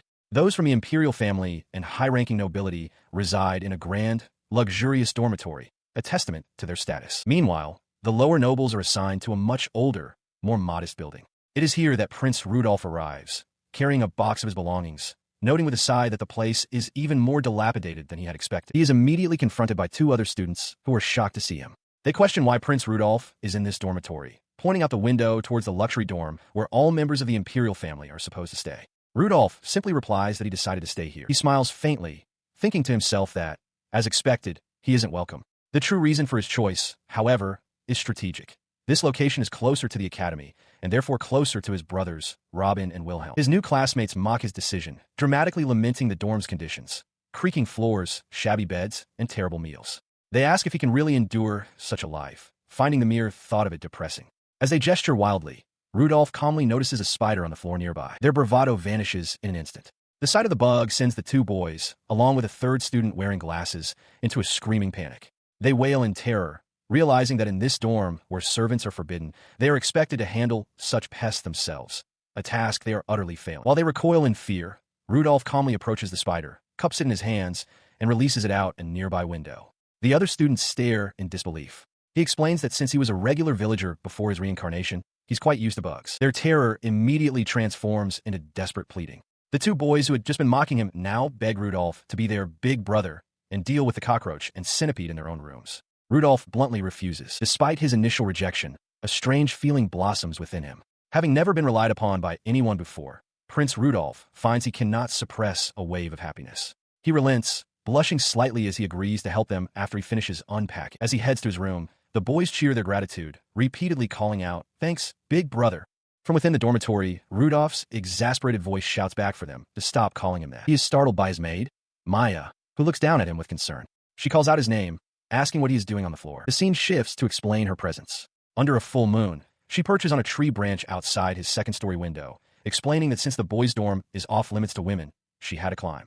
From inside, Rudolph questions her extreme measures just to deal with some bugs. Later, seated in a garden with Lisbeth and his maids, he speculates on the motivations of Sheila Anderson. He suggests that the most likely explanation for her recent actions is the breaking of her engagement to his brother, Prince Robin. He continues his analysis, reasoning that while the conflict with him is the perceived cause from the Anderson family's perspective, the fault for the broken engagement lies entirely with Robin. This, he concludes, likely drove Sheila to approach him out of resentment. He voices his conclusion, calling it a logical assumption. Maya agrees that it seems probable. Lisbeth, however, seems unconcerned. She tells Rudolph it will be fine, but playfully asks him to try not to cause too much trouble. He remains pensive, resolving to clear away any pests that might cling to him, as he doesn't believe a true quest for revenge would be half-hearted. He then assigns duties to his maids.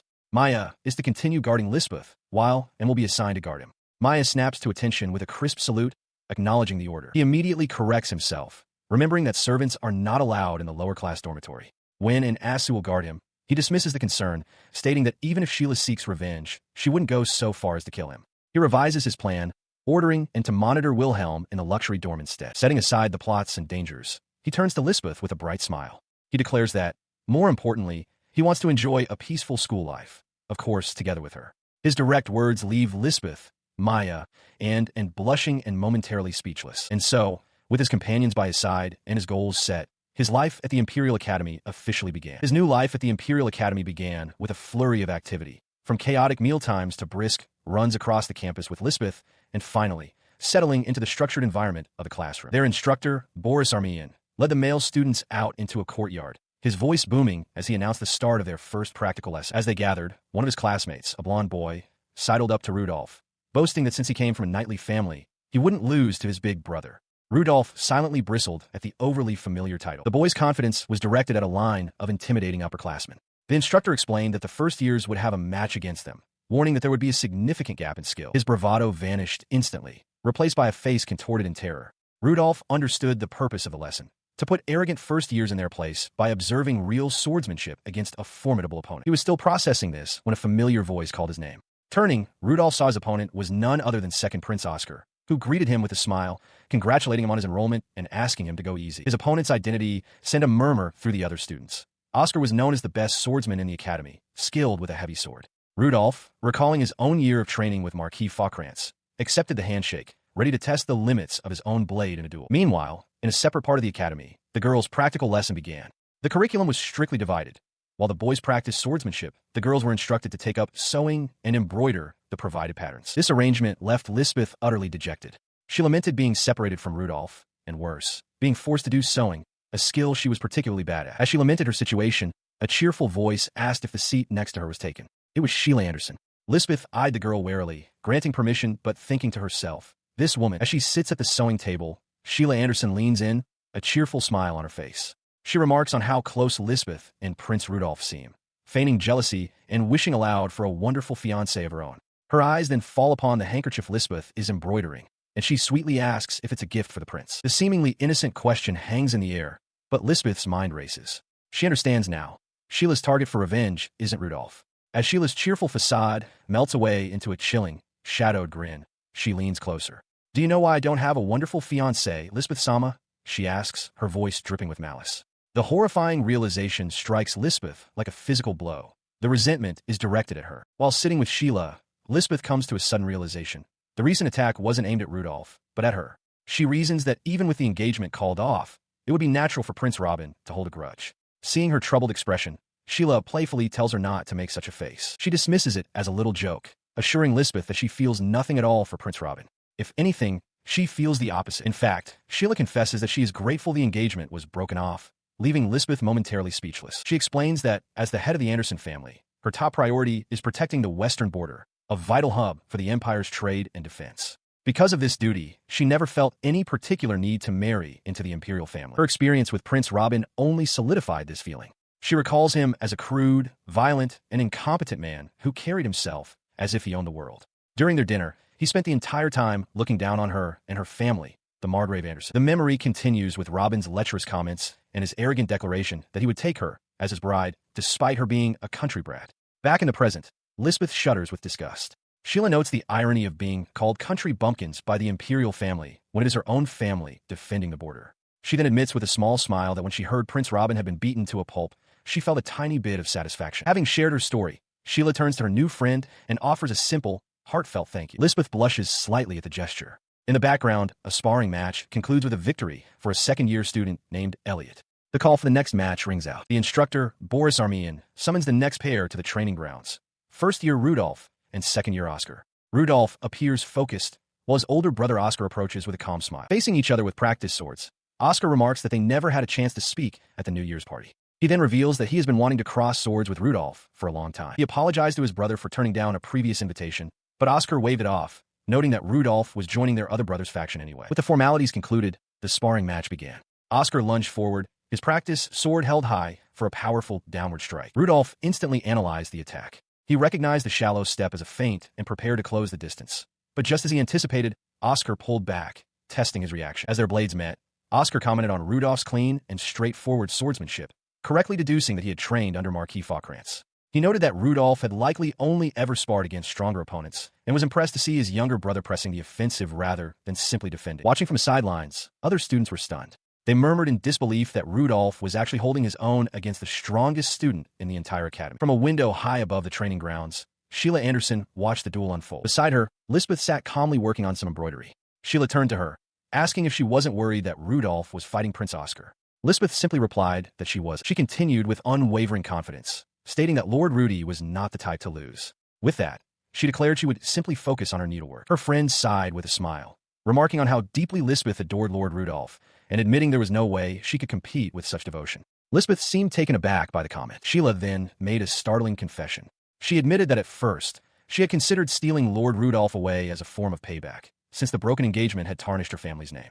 The revelation left Lisbeth utterly frozen in shock. She recoiled internally, her dislike for Sheila solidifying.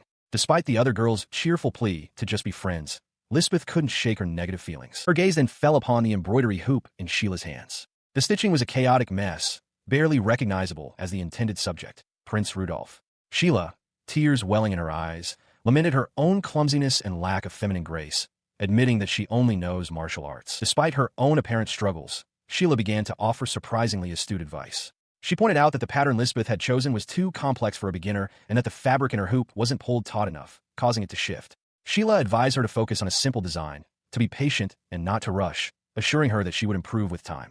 Lisbeth listened, taken aback by the detailed critique. Intrigued, she asked Sheila to teach her more, explaining that her mother was also poor at such things. Sheila readily agreed, her spirits lifting as she declared they would do their best together. The lesson began, but was quickly interrupted when Lisbeth pricked her finger on the needle, crying out in surprise. After much careful work under Sheila's guidance, the project was finally complete. The embroidery hoop now held a charming image of two figures, a dark-haired girl and a light-haired boy, holding hands. Overcome with joy, Sheila threw her arms around a startled Lisbeth, congratulating her on her success. For the first time, an embroidery project she had started had finally taken a proper, recognizable shape. Later, in a different room, Lisbeth hesitantly called out to Sheila. She approached her, a sincere expression on her face. With a small, apologetic wink, Lisbeth thanked Sheila for teaching her and expressed regret for her earlier harsh thoughts. Her heart pounding with a newfound respect, she took a breath and asked, her voice filled with earnest hope, if Sheila would be willing to be her friend. Sheila's face lit up with pure delight. She exclaimed yes, without a moment's hesitation, her voice echoing with joy as she wondered aloud how many times she needed to agree. A powerful shout echoes across the grounds, demanding an end to the conflict. The command brings a duel to a halt. On a cobblestone training yard, Prince Rudolph and another student are locked in a stalemate, their wooden swords crossed. Rudolph, on one knee, presses his blade against his opponent's, whose own sword is pointed directly at the prince's throat. He and his sparring partner, both drenched in sweat and gasping for air, remain frozen in their deadlock. The intensity of their duel is etched on their faces, a testament to the fierce effort they've both expended. As the dust settles in the training yard, the instructor, Boris Armian, raises his hand. With a stern expression, he announces that time is up, leaving the watching students in suspense as he prepares to declare the result. His voice booms across the yard to draw. The crowd of students erupts in a collective shout of disbelief. They marvel that a first-year managed to fight His Highness Oscar to a standstill, and a murmur spreads that all bets placed on the match are now void. Ignoring the commotion, Rudolph rushes to his brother's side, asking if he is all right. Oscar, still kneeling on the ground, laments that he couldn't secure a victory. The Rudolph classmate insists he performed admirably. He looks up at Rudolph, his expression turning serious. He corrects them, stating firmly that, on the contrary, he should have been the one to lose. Then, his demeanor shifts entirely. Wiping sweat from his brow with a cheerful smile, Oscar praises Rudolph's strength, admitting he panicked when his younger brother came at him seriously. He declares his pride as an older brother and says he'll be counting on him, leaving Rudolph momentarily stunned. He thanks his brother, but expresses concern, saying Oscar didn't need to force a draw for his sake, as it could hurt the second prince's reputation. As Oscar simply pats his head, Rudolph realizes his brother is still holding back his true power. A hard person to read indeed. Nearby, the upperclassmen who have been watching are astonished. Sheila Anderson calls out, praising Rudolph's splendid work in fighting to a draw against a prince whom even they cannot defeat. She seems confused by the exchange between the brothers. Her words prompt the other upperclassmen to act. The group, who had previously been so dismissive, now bows deeply in unison. They formally apologize for their rude remarks, admitting they never imagined Rudolph possessed such talent. Flustered, Rudolph stammers his thanks. The prince is shocked by this turn of events. He realizes that instead of his brother's reputation dropping because of the draw, his own has unexpectedly skyrocketed. As Oscar walks away, Rudolph's classmate smiles beside him, remarking that things turned out just as His Highness had predicted. Rudolph can only agree, still processing the outcome. He is left utterly stunned by the suggestion that, at his current level, he is more than capable of serving as a student council officer. The proposition echoes through the grand hall, leaving Rudolph wide-eyed and speechless with disbelief. Following this, he finds himself in the student council room, where the members welcome him warmly. The president, a dark-haired boy, casually tells him not to sit on the desk. Internally, Rudolph despairs. He had wanted to stay away from the student council to avoid attention and trouble, but found he couldn't turn them down. He resolves to simply observe for now. One of the members, a girl with glasses, reassures him that joining isn't mandatory, but they're happy he did. The president then explains that by tradition, the student council president is always a member of the imperial family. Building on this, an energetic, spiky-haired boy cheerfully declares that next year, Rudolph will be the president, much to the prince's renewed shock. The spiky-haired boy tells him not to be so tense, then loudly questions if it's truly acceptable for a filthy pig to be in such a prestigious council. Rudolph silently agrees with the sentiment. The president then casually remarks that Prince Robin isn't present because he isn't exactly model student material. However, the same boy immediately reverses his position, declaring that no one would oppose Rudolph's membership.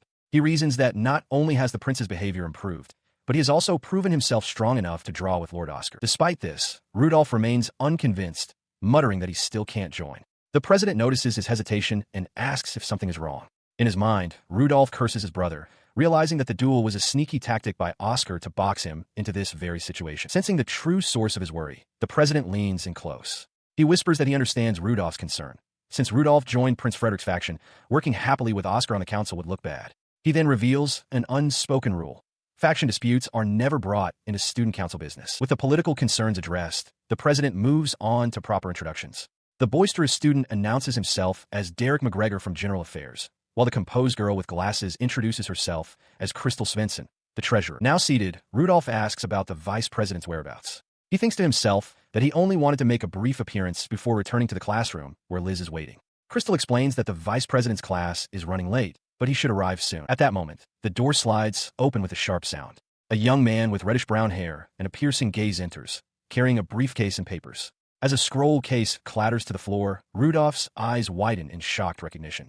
The newcomer returns his stare with equal, cold intensity. He stood frozen as the student council president turned from the newcomer to address Crystal with an apology before offering to introduce the late arrival to Rudolph. Crystal, however, spoke first, lightly scolding the rival for his tardiness. Rudolph's mind raced, his shock evident as he silently questioned why someone named Wilhelm was present. The formal introduction then came from Crystal, who presented the rival as the council's vice president, Lord Wilhelm von Svallier. A younger, dark-haired member chimed in with a grin, elaborating that Wilhelm was the heir to the prestigious House Svallier, a ducal family whose power was second only to the imperial line.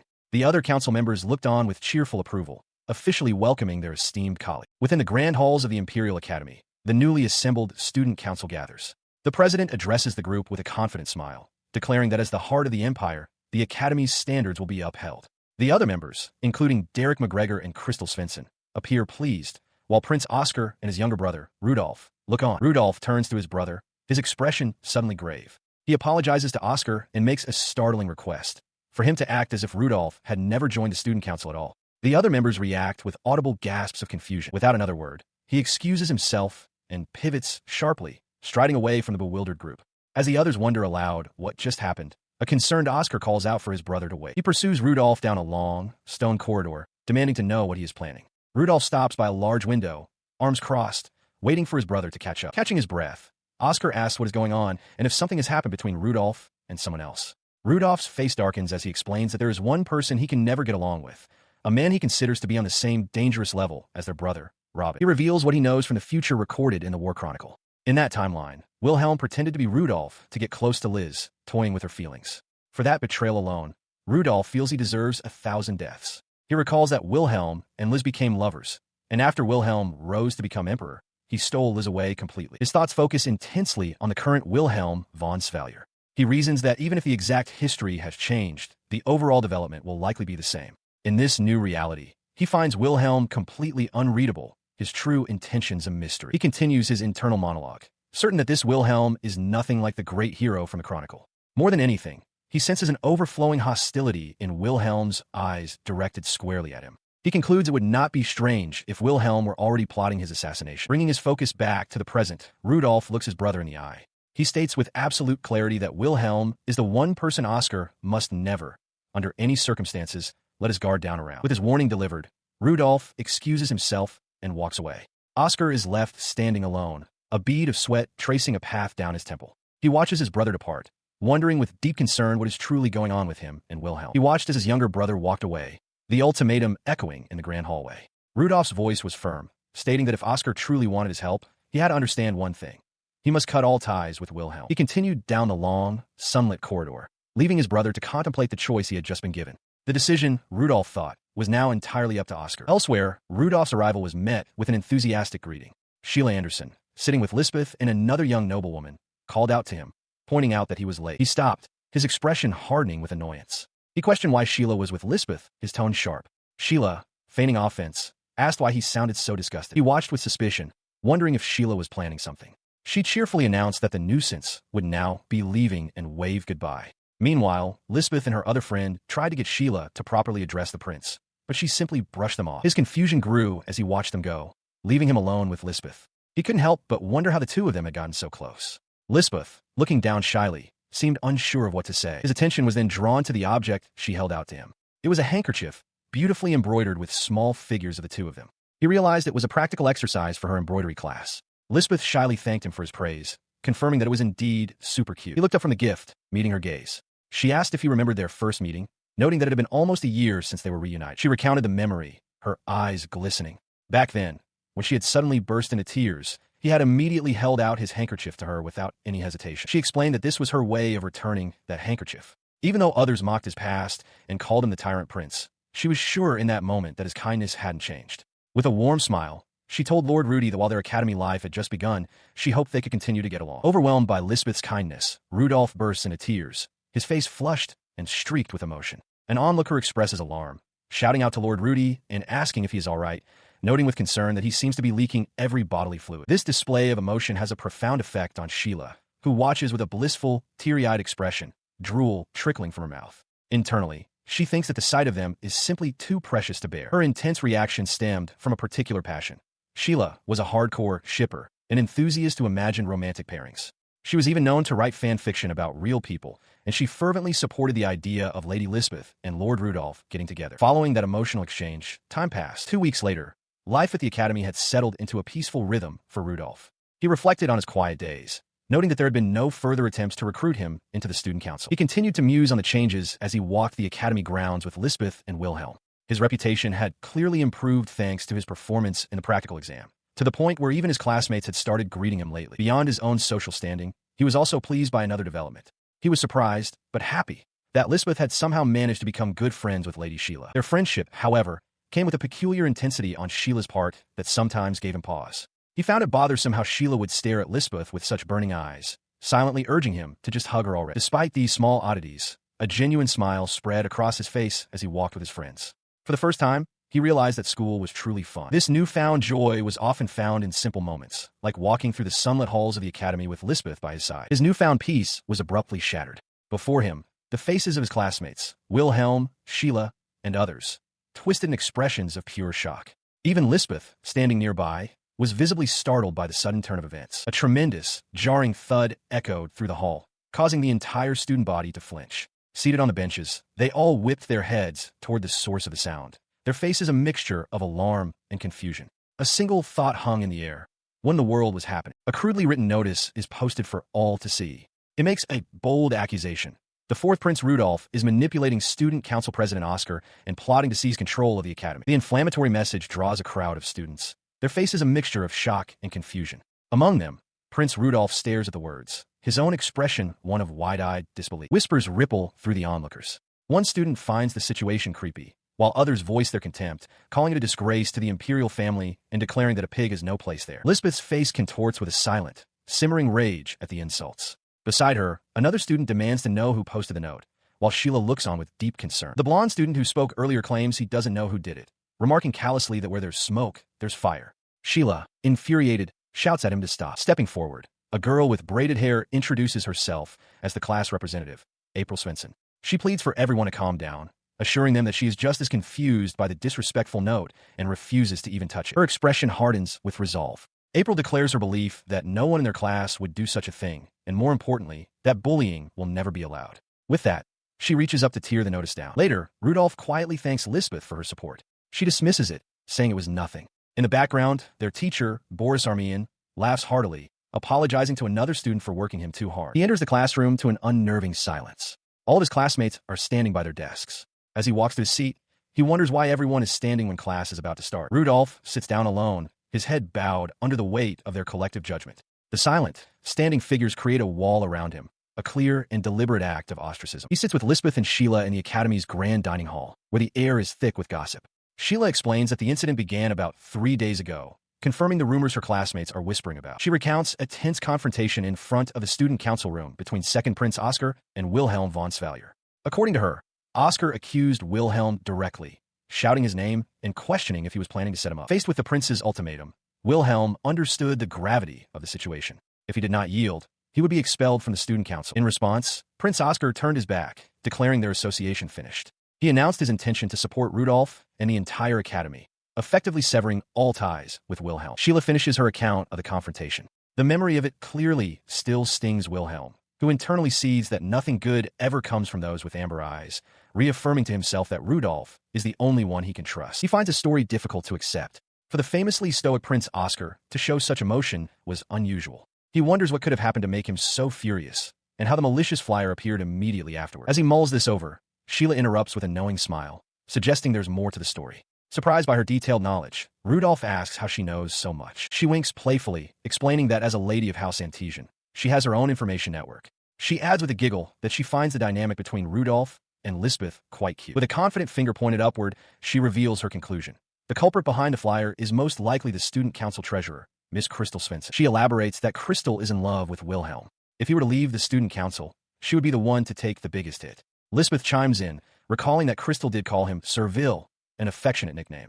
Rudolph listens, processing this new, crucial piece of the puzzle. Sheila Anderson continued her explanation, noting that the rumor was spreading so effectively because its subject, Wilhelm von Svallier, is incredibly popular with the female students. He processed this, a bead of sweat forming on his temple as he realized that the girls who admired Wilhelm had likely banded together to spread the malicious flyer. Sheila then revealed a critical connection, asking if they knew that their own class representative, April, was actually the sister of student council member Crystal Svensson. Both Rudolph and Lisbeth reacted with shock. The pieces clicked into place for Rudolph. He surmised that April must have written the flyer at her older sister's request. Sheila confirmed his suspicion, stating that they were indeed sisters from the Svensson Count family. She elaborated further, explaining how April had feigned innocence, claiming her sister had told her that Rudolph and Wilhelm didn't get along.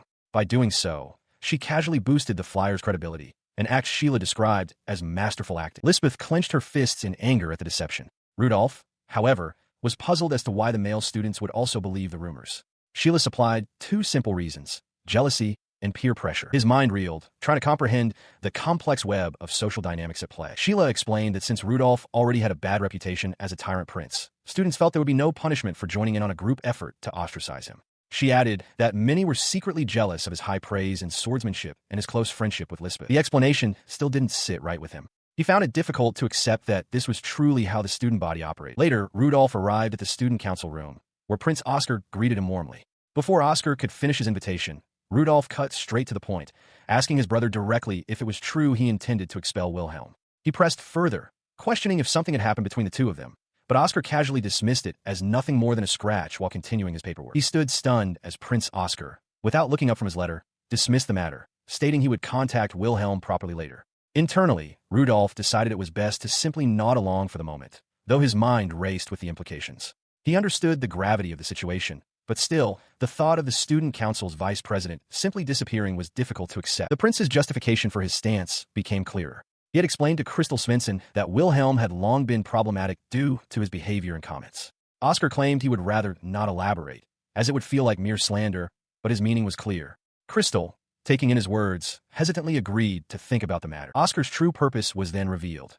He wanted Rudolph to join his faction, insisting his help would be invaluable. Later that night, under the faint glow of a single candle, Rudolph sat alone in his room, the weight of the day's events pressing down on him. He leaned back, utterly exhausted by the day's political maneuvering and revelations. A single, frustrating question echoed in his mind. What on earth had actually transpired between Prince Oscar and Wilhelm von Svallier? As he mulled over the situation, another thought surfaced concerning Lady Crystal and Lady April. He questioned whether their recent actions had been entirely of their own volition. Amidst the confusion, one single, chilling certainty began to form in his mind. His eyes drifted towards the open window, where Lisbeth sat silently on a branch outside, her presence unknown. The final piece of his realization clicked into place. He knew, with absolute conviction, that somewhere nearby, there was a traitor. From the darkness outside, the maid Maya watches Prince Rudolph standing alone in his room. A heavy thought occupies the prince's mind. There's a traitor somewhere very close by. His expression is grim, his gaze fixed as he considers the potential danger.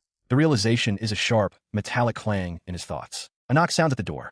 Rudolph turns from his thoughts and calmly invites the visitor to enter. The door opens to reveal Maya. Rudolph directly asks if she understands the reason he summoned her. Looking down with a blush, Maya admits that she is a helpless, simple girl and does not know. Her mind, however, leaps to a wild conclusion. She is flustered, thinking how bold the prince is to summon her to the boys' dormitory, a place forbidden to women, especially when he already has a fiancée. Rudolph, completely baffled by her reaction, exclaims, asking what on earth she is talking about.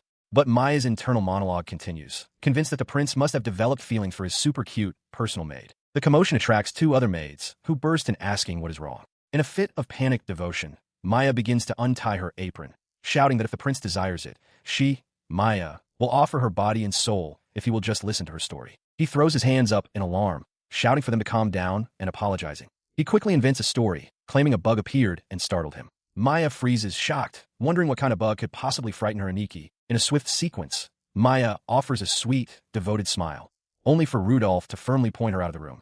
Her expression turns to one of shock as he slams the door shut. With Maya now outside, Rudolph leans against the closed door, exasperated. He mutters that her antics went too far, but that she should spare him. He then reopens the door slightly, asking what her business was. Seeing her confusion, he presses, "You understand, don't you?" He finally clarifies his intentions, stating that he is not suspicious of Maya, but rather of her junior colleague.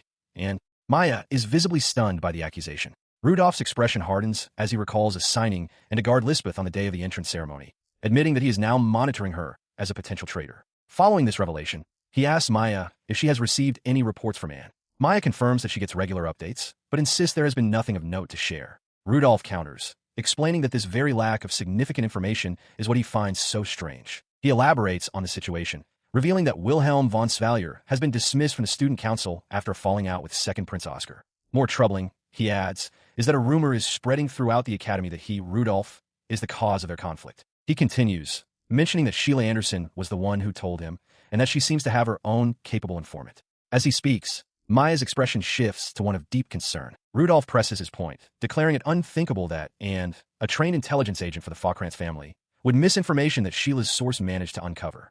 He challenges Maya, asking if she would truly recommend an incompetent subordinate to guard him or Lisbeth, leaving her momentarily speechless. His mind races, focusing on the crucial intelligence he truly desires. the reason for the falling out between Wilhelm and Prince Oscar. He internally concedes that both are well-guarded, making the information difficult to obtain, and resolves not to blame Maya if she fails to acquire it. He reasons that the public facts of the dispute and Wilhelm's dismissal are easily discoverable. It is not the kind of information that should have been omitted from a report. Concluding that Anne's behavior is deeply unnatural, his suspicion extends to Maya herself. He decides to test her, asking for her opinion on the matter while watching her intently. He believes her response will reveal everything. The weight of the implication that she too could be a traitor sends a look of sheer terror across Maya's face. Internally, Maya's first instinct is rage. She thinks of Anne, vowing that she would never forgive such a betrayal and would personally deliver justice with her own hands.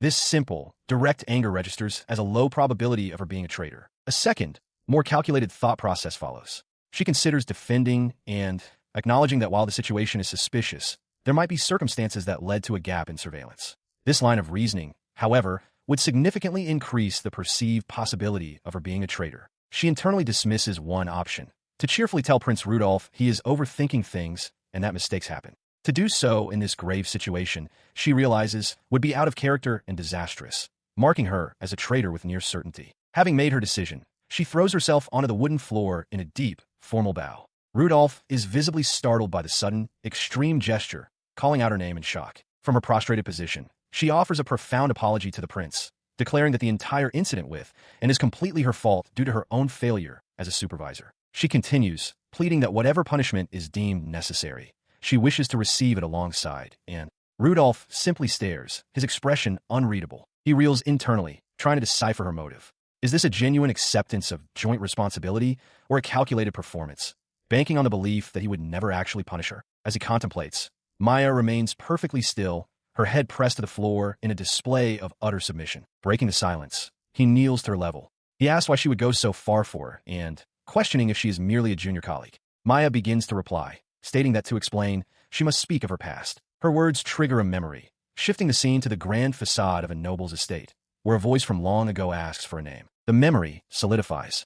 A young, cheerful Lisbeth introduces herself to a younger, wary-looking Maya, who is holding a broom. Lisbeth expresses her happiness at having another girl her age join the staff.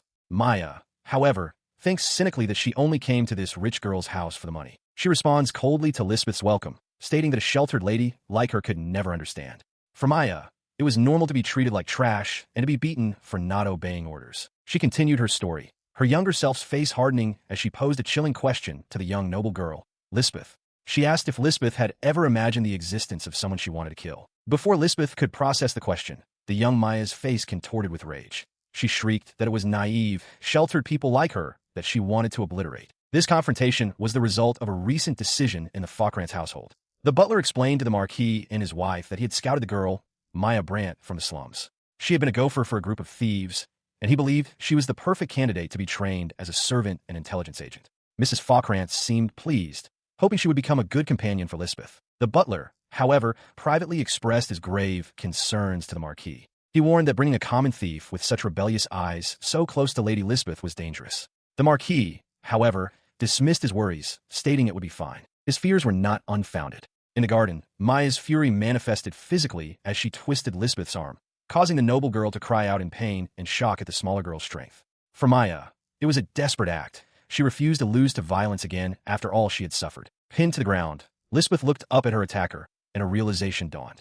She understood that Maya, too, must desperately want to avoid feeling the humiliation of being powerless. Instead of fear, Lisbeth responded with a radiant smile. She told Maya that she must only know violence as a way to protect her heart. She proposed they acquire strength together, a strength to protect, and then, holding out her hand, she asked Maya to be her friend. Her parents, watching from a distance, were utterly baffled. The Marquis could only remark on his daughter's approach being either incredibly heroic or simply foolish. Lisbeth's extraordinary offer succeeded. The two girls became inseparable, holding hands in the garden, sharing a bath, and even sleeping side by side, a true friendship blossoming from a violent first encounter. Finishing her tale in the present, Maya explained to Prince Rudolph the significance of that day. Lisbeth hadn't pitted her, nor did she care about their difference in status. She simply offered to be her friend, as an equal. He listened as Maya finished her explanation. For someone like her, who had only known the twisted, self-serving relationships of the slums, Lisbeth's gesture was the first true warmth she had ever felt. With a faint blush and a soft smile, Maya recalled how happy it made her, stating that Lisbeth had truly saved her. She then explains that, following this, she went to the head butler to begin her formal education as a servant. Her training, however, was twofold. While she learned the duties of a servant, she was also trained to be an intelligence agent, a dual role symbolized by the glint of a sharpened blade. As a result, Maya declares that she acquired the strength to protect what is precious to her. In a flash, she tosses an apple into the air and, with a swift motion of her knife, carves it into a decorative flower before it lands perfectly on a plate. The display of deadly precision leaves Rudolph utterly stunned, his mouth agape in disbelief. Standing before Prince Rudolph, Maya explains her motivations. She reveals that she swore to use her power to protect Lady Lisbeth, and that she brought and on this mission in the hopes that and would develop a similar conviction. Maya confesses that Anne, like herself, is from the slums and that she saw in the girl the same desperate eyes she once had. Her words conjure a memory of the past. A younger, scrappier, and with her hair in pigtails, looking defiant while a flustered Maya looks on, embarrassed by her companion's rough manners in front of other children. The flashback continues, showing and playfully teasing Maya, calling her mean, and declaring that they're like sisters. As the memory fades, Maya's voiceover expresses her firm belief that and must feel indebted to Lady Lisbeth for saving her, just as Maya herself does. Returning to the present, Rudolph remains silent for a moment, processing Maya's heartfelt explanation. He finally speaks, acknowledging that Anne's recent behavior is indeed suspicious. In response, Maya falls to her knees, admitting she doesn't understand why and is acting this way, but vowing to take full responsibility. She pleads with the prince to give Anne a chance, warning that if Anne ever truly intended to harm him, she would deal with her personally. Rudolph cuts her off, telling her such measures won't be necessary. He calmly picks up a piece of fruit from a nearby plate and takes a large bite, assuring her that he trusts her judgment and will not pursue the matter with Anne for now. Maya watches, stunned into silence as he finishes the fruit. He then explains his reasoning to the still surprised maid. Sitting on the edge of his bed, he states that if Maya considers Anne her sister, then he considers her family as well. In exchange for his trust, Rudolph tells her he has a request of his own. He points out that she always addresses him so formally as Prince Rudolph, leaving Maya to wonder what he could possibly want. With a bright, disarming smile, he asks her to call him Rudy, just as Lisbeth does. Maya's reaction to the prince's request was one of sheer, unadulterated panic, her face frozen in a sweat-drenched expression of terror before settling into stunned silence. Her shock gave way to frantic refusal. As Anne grabbed her to stop the commotion, Maya cried out that her very life was on the line and she couldn't possibly do it. A bewildered Rudolph could only ask what she meant, declaring she'd had enough of the long conversation and began to drag the protesting maid away. Left alone for a moment, Rudolph pondered their bond. He had thought he was finally connecting with Maya, but now he wondered if her relationship with Lisbeth was like that of family. He confessed to, and that Maya's reaction felt like a wall being put up, which made him feel lonely. He mused that Maya seemed terrified she would be killed for daring to use a nickname for him, a prince, when her primary loyalty was to Lisbeth. Seeing her distress, he decided to drop the subject. He told Maya it was all right, thanked her for the conversation, and urged her to get some rest. Maya simply stared, taken aback by his understanding. As he turned away and spoke up, she clarified that while her earlier stories centered on Lisbeth, that was the past. Now, she affirmed, Prince Rudolph was also a precious person whom she was sworn to protect. Surprised, he turned back, admitting that he wasn't trying to be kind. He simply wanted an ally, and gently disagreed, insisting that he was, in fact, a very kind person. She elaborated, explaining that she had infiltrated many noble houses under various orders. Yet, despite knowing she was an infiltrator sent by Lisbeth, he was the only one who had never held her accountable or questioned her. To her, that was true kindness. Hearing this exchange, Maya's face broke into a tearful, radiant smile. Thank you very much, she said, her voice thick with emotion. Good night, Rudy-sama. The prince looked on, stunned into silence by her sudden acceptance. The moment of connection brought forth a fleeting memory, a stark image of a lonely young boy, holding a basket and looking out from a simple dwelling, a world away from the palace walls. He resolved to trust Maya, and by extension, to trust, and whom Maya herself trusted. His gaze fell upon a basket of fruit left outside, a simple offering that now felt deeply significant. This newfound connection prompted him to stand alone in his Spartan room, contemplating the very nature of family. His mind drifted to the concept. He knew that some families, even those bound by blood, were rife with conflict, while others, with no blood relation at all, could cherish one another. The cold, ambitious faces of his royal relatives flashed through his memory as he considered the word family. The memory of his brother, second Prince Oscar, surfaced with particular clarity. Oscar's question echoed in his mind. The imperial family is complicated. Which side are you on, Oscar? No, that wasn't right. Oscar had been asking him. The corrected memory sparked a realization, and he snapped his fingers. His eyes caught a slip of paper on the floor, slid from under his door. He stooped to retrieve it, wondering what it could be. Unfolding the note, he read the summons. Let's talk tomorrow morning in front of the warehouse in the backyard of the school dorms.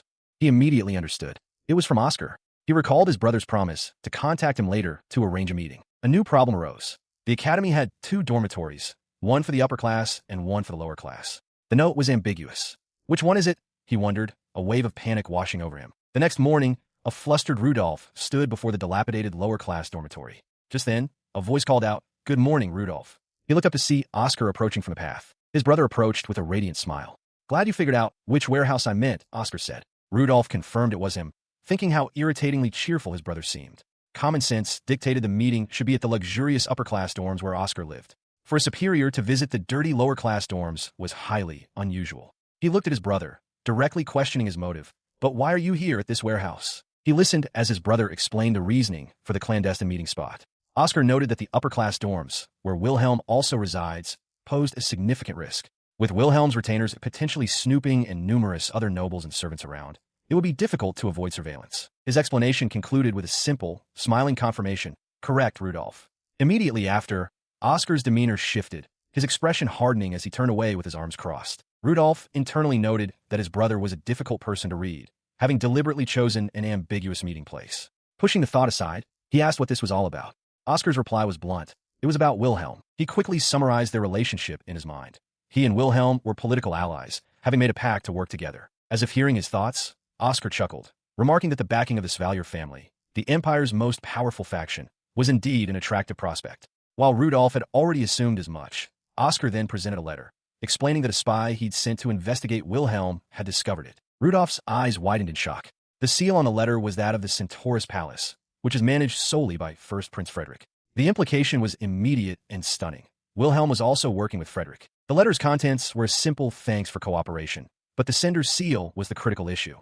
It meant Wilhelm was colluding with Frederick, Oscar's greatest rival. This was a grave betrayal. More importantly, Rudolph realized that if this was true, he had no choice but to leave Frederick's faction. The revelation left him trapped by swirling ambitions. He could not be part of 2 opposing factions. As he grappled with the impossible choice, the faces of a furious Wilhelm and a watchful Oscar loomed in his thoughts, highlighting the tangled political web he was now caught within. Prince Rudolph stands alone, a grave realization dawning on him. If it's true that Wilhelm has joined forces with Frederick, then the friendship he painstakingly forged with Empress Alicia is now worthless. His hand clenches into a fist, his expression hardening with resolve. Suddenly, his thoughts are shattered by a frantic shout. A maid with dark pigtails and an eye patch lunges toward him, demanding to see a letter. Before she can reach him, and intercepts, but the eye patch-wearing maid is shockingly fast, drawing a dagger and pressing it to Rudolph's throat. She warns, and not to interfere with Prince Oscar's subordinate. With the cold steel against his skin, Rudolph freezes. And, her expression stern, orders the assailant to stand down, calling her by name, Kate. Sheathing her dagger, Kate releases the prince and gives a slight curtsy. With a disarming smile, she apologizes for her rudeness and formally introduces herself as Kate, the personal maid of His Highness, Prince Oscar. She adds that she hopes they will get along in the future. Rudolph stares, taken aback. He hadn't sensed her presence at all. He realizes with a jolt that this maid, Kate, must be a person of considerable skill. She then begins to explain the situation, revealing that the letter she was after was one she found herself. About 3 months prior, she explains, Prince Oscar formed a friendship with Wilhelm von Svallier. She continues her report, stating that during their negotiations, Wilhelm's side presented 2 specific conditions. She holds up 2 fingers to emphasize her point, prompting a confused Rudolph to ask what condition she means. Kate lays out the terms plainly. The first condition is the complete exemption of taxes for the Svallier territory and the recognition of its autonomy. The second, she declares, is the elimination of the 4th prince, Rudolph. The prince falls silent, processing the shocking demand. He thinks to himself, so Wilhelm is aiming for independence from the Empire. He recalls that even in the Wilhelm War record, the Svallier Duchy was treated almost like a separate nation. He turns to, and, his expression sharp and analytical. He asks if the conditions were accepted. He reasons aloud that while Svallier's independence would be painful, it's not an unacceptable price to pay in exchange for securing the throne of the next emperor. He stares, bewildered, as Kate lets out a hearty laugh. Her amusement is directed at him. She finds it genuinely funny that his own elimination was part of the deal, yet he completely overlooked it. She muses that he must be so accustomed to being disparaged that he simply ignored it. Internally, Rudolph realizes with a jolt that she's right. He was more concerned about the terms of autonomy than his own life being on the line. The scene shifts to a mental reconstruction of the events, where Kate stands between Rudolph and Wilhelm von Svallier. She poses a direct question to Wilhelm. Why do you want to eliminate him? She continues her argument, pointing out that Prince Rudolph is merely the 4th prince and has displayed no ambition for the throne. Furthermore, She adds, there are even rumors of him marrying into the Falkrantz family. Rudolph listens with a grave expression. In the imagined clearing, Kate presses on, stating that the Svallier family's independence wouldn't be threatened by Rudolph. Therefore, she concludes, there is no political reason to specifically include his elimination as a condition. Her logic resonates with Rudolph, who realizes she is correct. As he processes this, Kate observes his expression, noting that he seems to have an inkling of the real reason. The only explanation left is personal resentment. Kate continues her report, admitting that despite her efforts, she couldn't find any connection between Rudolph and Wilhelm.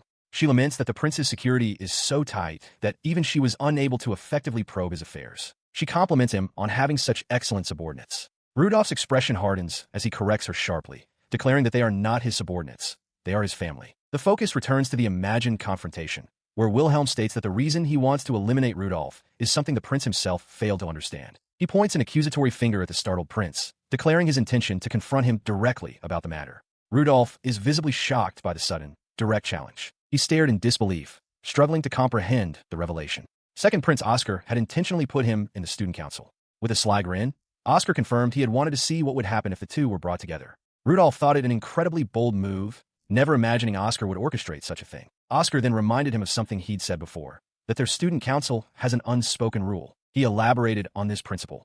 Do not bring factional disputes into student council activities. Oscar explained that this provides the perfect cover. Since the student council president is an imperial family member, it's only natural to invite other royals. This rule allows members of opposing factions, like Rudolph, who joined Frederick's side, and Oscar himself, to interact without it being seen as a political maneuver. Oscar's expression softened slightly as he acknowledged Rudolph's own anxieties, noting that the young prince must have been worried that Wilhelm would sever ties with him completely. He then revealed his deeper motive, admitting he wondered if the rift between Rudolph and Wilhelm was merely the result of a misunderstanding or simple stubbornness. As Rudolph listened with wide-eyed surprise, Oscar confessed that he had genuinely hoped that bringing them together via the student council might give them a chance to reconcile. Oscar's demeanor shifted back to that of a strategist. He explained that from his perspective, it was a low-risk, high-return gamble. If it worked, one of his conditions would be met, and he might even have been able to pull Rudolph into his own faction. He shrugged, conceding that the result was unfortunate, as Rudolph looked on, flustered. The scene shifts to Oscar's memory. His maid, Kate, stands before him, holding a letter. She reports that she infiltrated Lord Wilhelm's mansion and discovered it. The content shocked Oscar so profoundly that he immediately went to question Wilhelm himself. In a flash of recalled fury, he had ripped the letter in two. The memory concludes with him confronting Wilhelm in a hallway, the torn pieces of the letter still in his hand. He demanded to know what Wilhelm meant by it, questioning why he wasn't joining his faction as expected. He burst into a fit of derisive laughter. In the memory, Wilhelm stood frozen in the hallway as Oscar mocked him, asking if he had just now realized the truth. He called the situation utterly comical, questioning if Wilhelm had truly intended to betray him by leaking information to his older brother. His laughter subsided into a sinister grin. He loomed over Wilhelm, taunting him with a sharp question.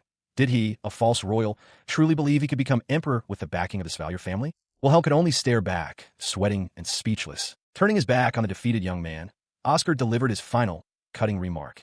As long as Wilhelm possessed those eyes, he declared, no one would ever acknowledge him. Wilhelm was left alone in the vast, empty hall. The scene shifts to a different memory, this one in a forest clearing where Rudolph stands with Wilhelm and Kate. Rudolph's voice echoes, stating that it was for this reason he decided to cut Wilhelm off. In this memory, Kate explains a core tenet of the empire to a confused Rudolph. From the first emperor of the Baldike Empire onward, every ruler has possessed amber-colored eyes. As she speaks, Wilhelm's face is shown contorted with rage, his fist clenched as he vows to never forgive the one responsible for his pain. Kate continues, clarifying that while not an official requirement for succession, many conservative nobles firmly believe that only a person with the amber eyes is fit to be emperor.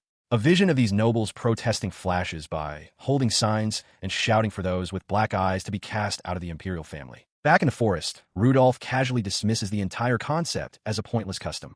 He attempts to placate Wilhelm, telling him not to worry so much about it. Wilhelm, however, is visibly stunned by Rudolph's lack of understanding. Rudolph's dismissive words hang in the air. He begins to ask why it's such a big deal, but stops short as a sudden realization strikes him. He understands instantly that he has touched upon Wilhelm's deepest wound. In response, Wilhelm furiously grabs Rudolph by his uniform. He shouts that it is not a pointless custom, and that he must become emperor precisely to abolish this evil practice.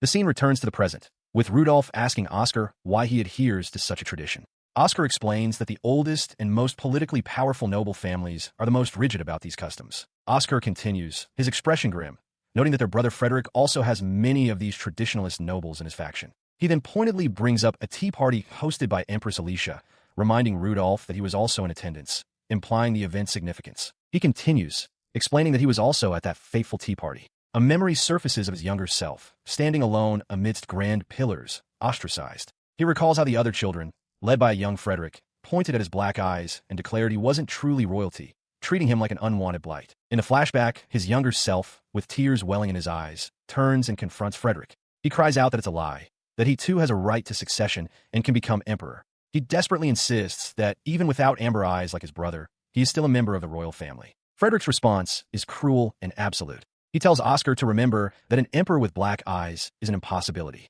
With chilling certainty, he declares that he will be the one to rule. The words shatter the young prince, leaving him kneeling in devastation. The memory fades, and in the present, Oscar's eyes burn with a dark fire. He reveals that from that moment forward, he made a solemn vow to eliminate the royals who possess amber eyes. His intense gaze fixes upon Rudolph. He asserts that since that day, he has made his decision, believing that Rudolph, above all others, should be able to understand his suffering. He continues, explaining that he, Oscar, has been tormented by his birthright his entire life, just as Rudolph has. Then, with unwavering resolve, he makes a shocking declaration. He will become the first black-eyed emperor in the empire's history. Oscar presses his point, asking Rudolph if he understands his reasoning. Rudolph looks back, his expression thoughtful as he processes the weight of his brother's ambition and pain. Sensing an opening, Oscar questions Rudolph's loyalties. He asks if Rudolph is truly hostile to Wilhelm, and if there is any real meaning in siding with Frederick. With sudden urgency, he extends his hand. "Join me," he pleads, vowing that he, at least, will never ally with Wilhelm.